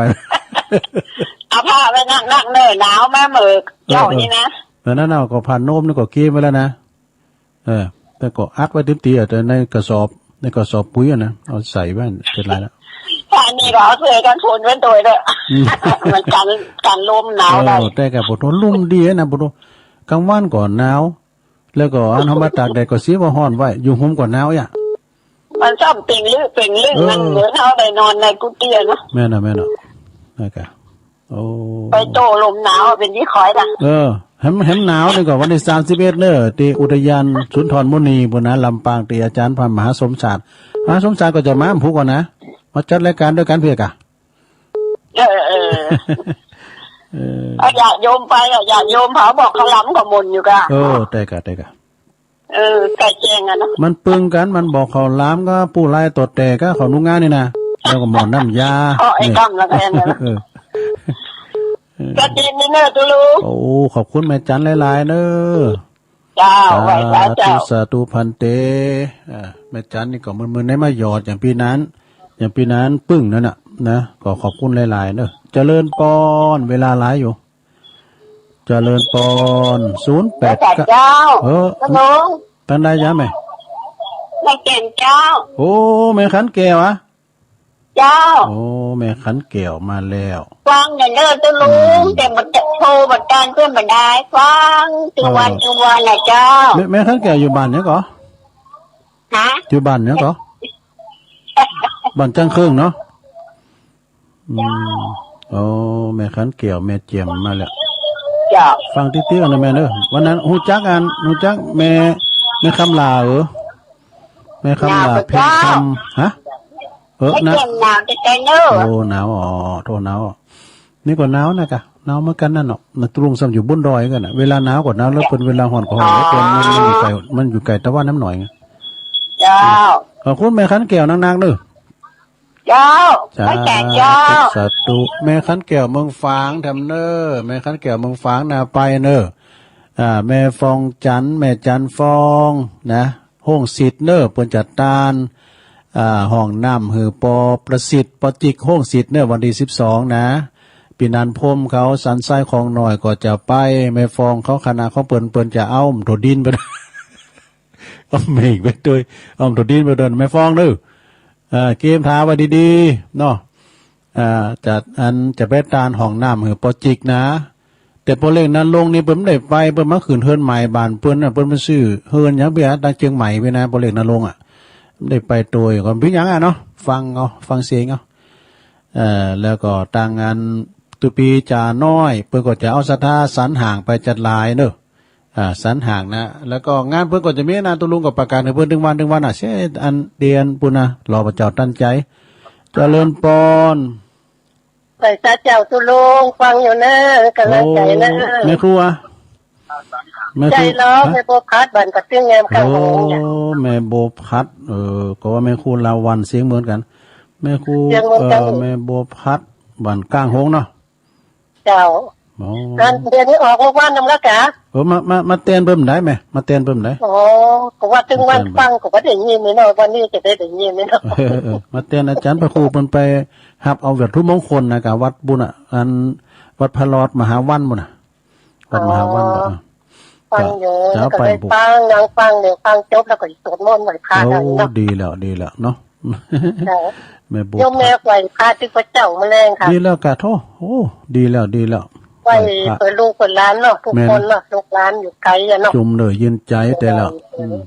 ค่อยขาดปลอดภัยถึงมาเจ้ามาแรงเนี่ยค่ะดีแล้วขอบคุณแม่โบพัดเนอเจ้าใจเนอโตมันจะไก่นั่นน่ะแม่แตงบ่เกินนี่นะเพิ่นอยู่แม่แตงพุ่นน่ะเนาะก็จะบ่ลืมเด้อสถาอันต่างงานชมรมคนขับรถวัดนะวันนี้เพิ่นจะนัดปะกันไปทำบุญส่งสการต้านขาบปอคำเด้อปอคำคนขับรถของอาจารย์ท่านพระครูกัลยาณปราโมทย์เปิ้นตั้งศพบำเพ็ญกุศลไว้ที่วัดม่อนห้วยแก้วแต่คืนแล้วนี่ก็ท่านพระครูอภิวัฒนวิกรมเปิ้นก็ไปแสดงธรรมแล้วนะคืนนี้จะพิ้นพายหุ้นคืนสุดท้ายเนาะก็ไปฟังเทศน์ฟังธรรมการชมรมคนขับรถนะปอป๋าเขาลุงชัยเขาเด้อลุงชัยพากันไปเนาะจติจลาพยาธิมรณะเนาะเขาก็อยู่กันอย่างระมัดระวังนะมักจุลาดอันว่าความตายเนี่ยมันจ่องเขาตลอดเวลานะแต่มันได้โอกาสเติมได้คุณกินคุณตาเนี่ยมันเป็นยังไงเนาะนะกินต้านไปแต่ก็จะไปประมาทกาดจะไปตกเนอะสถานะกาดจะไปตก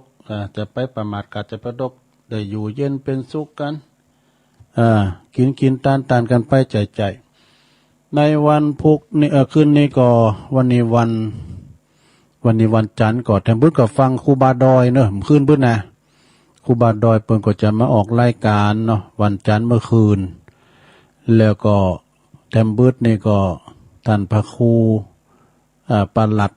ณัฐพงศ์ก็จะออกก่อนเวลาเนาะตั้งแต่ 6:00 นจนถึง 20:00 นนะ 20:00 นเป็นต้นไปก็ฟังครูบาดอยนะครับแล้ววันพุกเจ้านี่วันอังคารนี่ก็ทรงเจ้าก็ฟังอาจารย์สาธิตเนาะอาจารย์สาธิตแล้วก็เมื่อคืนก็ฟังพระอาจารย์เน้นหลักกันเนอะ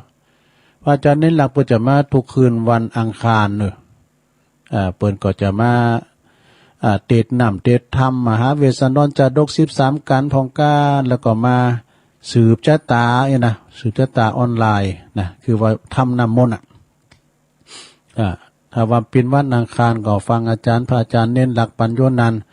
แต่ว่าคืนวันศุกร์ก็ฟังในเมตตาบารมีธรรมหลวงพ่อพระครูสุจิตานุรักษ์นะเปิ้นก็มาเทศนำเทศธรรมวันนั้นเทศธรรมโลกวุฒิก็โมนเนอะโลกวุฒิในโลกวุฒิจำเริญพันเนนเขาปรุงไว้แล้วนะวันนี้เปิ้นจะไปทำบุญกระดูกเนาะเปิ้นมาเนี่ยเนาะกันเดียวกันนะศรัทธาญาติโยมก็ถึงกันสมควรแก่เวลาแล้วก็หาเนาะศรัทธาญาติโยมเนาะก็เดี๋ยวตุลุงก็จะได้นำรายการจากราชศรัทธาไปก่อนศรัทธาเนี่ยเพราะฉะนั้นก็ศรัทธาญาติโยมทั้งหลายขอความสุขความเจริญจุ่มบังเกิดแด่ศรัทธาญาติโยมเนาะดูหน่อยเข้ามาในโลเฮนะถ้าจะไปเหี่ยวไปเก็บดุกเนาะก็นำรายการจากราชศรัทธาไปก่อนวันนี้มาตกมาแตนก็บ่เหมือนเจ้าของเพิ่นผิดพลาดประการได้ก็สุมาอภัยปะกันในเรื่องในอันเข้ากรรมศรัทธาปะกันเข้ากรรมเนาะบ่ได้โทนสายสักกรรมตัวนี้เนาะเดี๋ยวโทนสายน้ำหน่อยนึงสามเณรเอาลักปัญโยนันท์เป็นรอบ2แล้วก็ปหน่อยบุญปันมโนครอันนี้ก็บ้านเสาหินฝางก่อนแม่จันสีแจงโฮรินฝางแม่พิมพ์ป่าแดดคุณแม่กันดาสีเนตรจากหางดงแม่พรบ้านน้ำดิบน้อยนะยายพรร่องวัวแดงแม่บุญปันศพเตี้ยปีนานปึ้งปีนานปึ้งแ ม่จันเลื่อนสายเวงตาการแม่ขันแก้วแม่แจ่มเนอแม่โบกพัดกลางหงถึงมดถึงเสียงได้18สายพอดีเนอะสถานเนอะ18สายพอดีก็ตั้งลายกับเด็ดตักสกรรมตั้งลายก็มีลายอยู่เหมือนกันสถานเอ้ยตั้งลายก็มีลายเหมือนกันนะเดี๋ยวตักให้หน่อยเนาะปุญญธรรมโมภิกขุแม่โปงเนี่ยตุอุ้ยเนอไวสาเนอตุอุ้ยเนอน่านฟ้าเรดิโอคุณลูกนิรันดร์ปันดอนตองสกาย87แล้วก็มีพี่ไอ้สุทธิสอนใจฟังอยู่เนอตุลุงเนอเนี่ยแล้วก็ทำใจทันใจทำตัวคุณแม่ยายแดงดอกตะล่อมเตอร์เนอร์แล้วก็คุณแม่การดาสีเนตรโดยมีแม่แสงเอ้ยชุติวงศ์แล้วก็มีนนนิชวชาติด้วยเนาะอันนี้ก็ติดเปิ่นตักมาทั้งหลายขอบคุณครูเสงครูสายแล้วก็ตักทั้งหลายด้วยเนาะนำรายการจากราชธาไปก่อนเนออยู่ดีมีสุขเหมือนกันจุโคนจุดตันเนาะจัตตาโลธรรมาวัฏตันติอายุวันโนสุขังปลา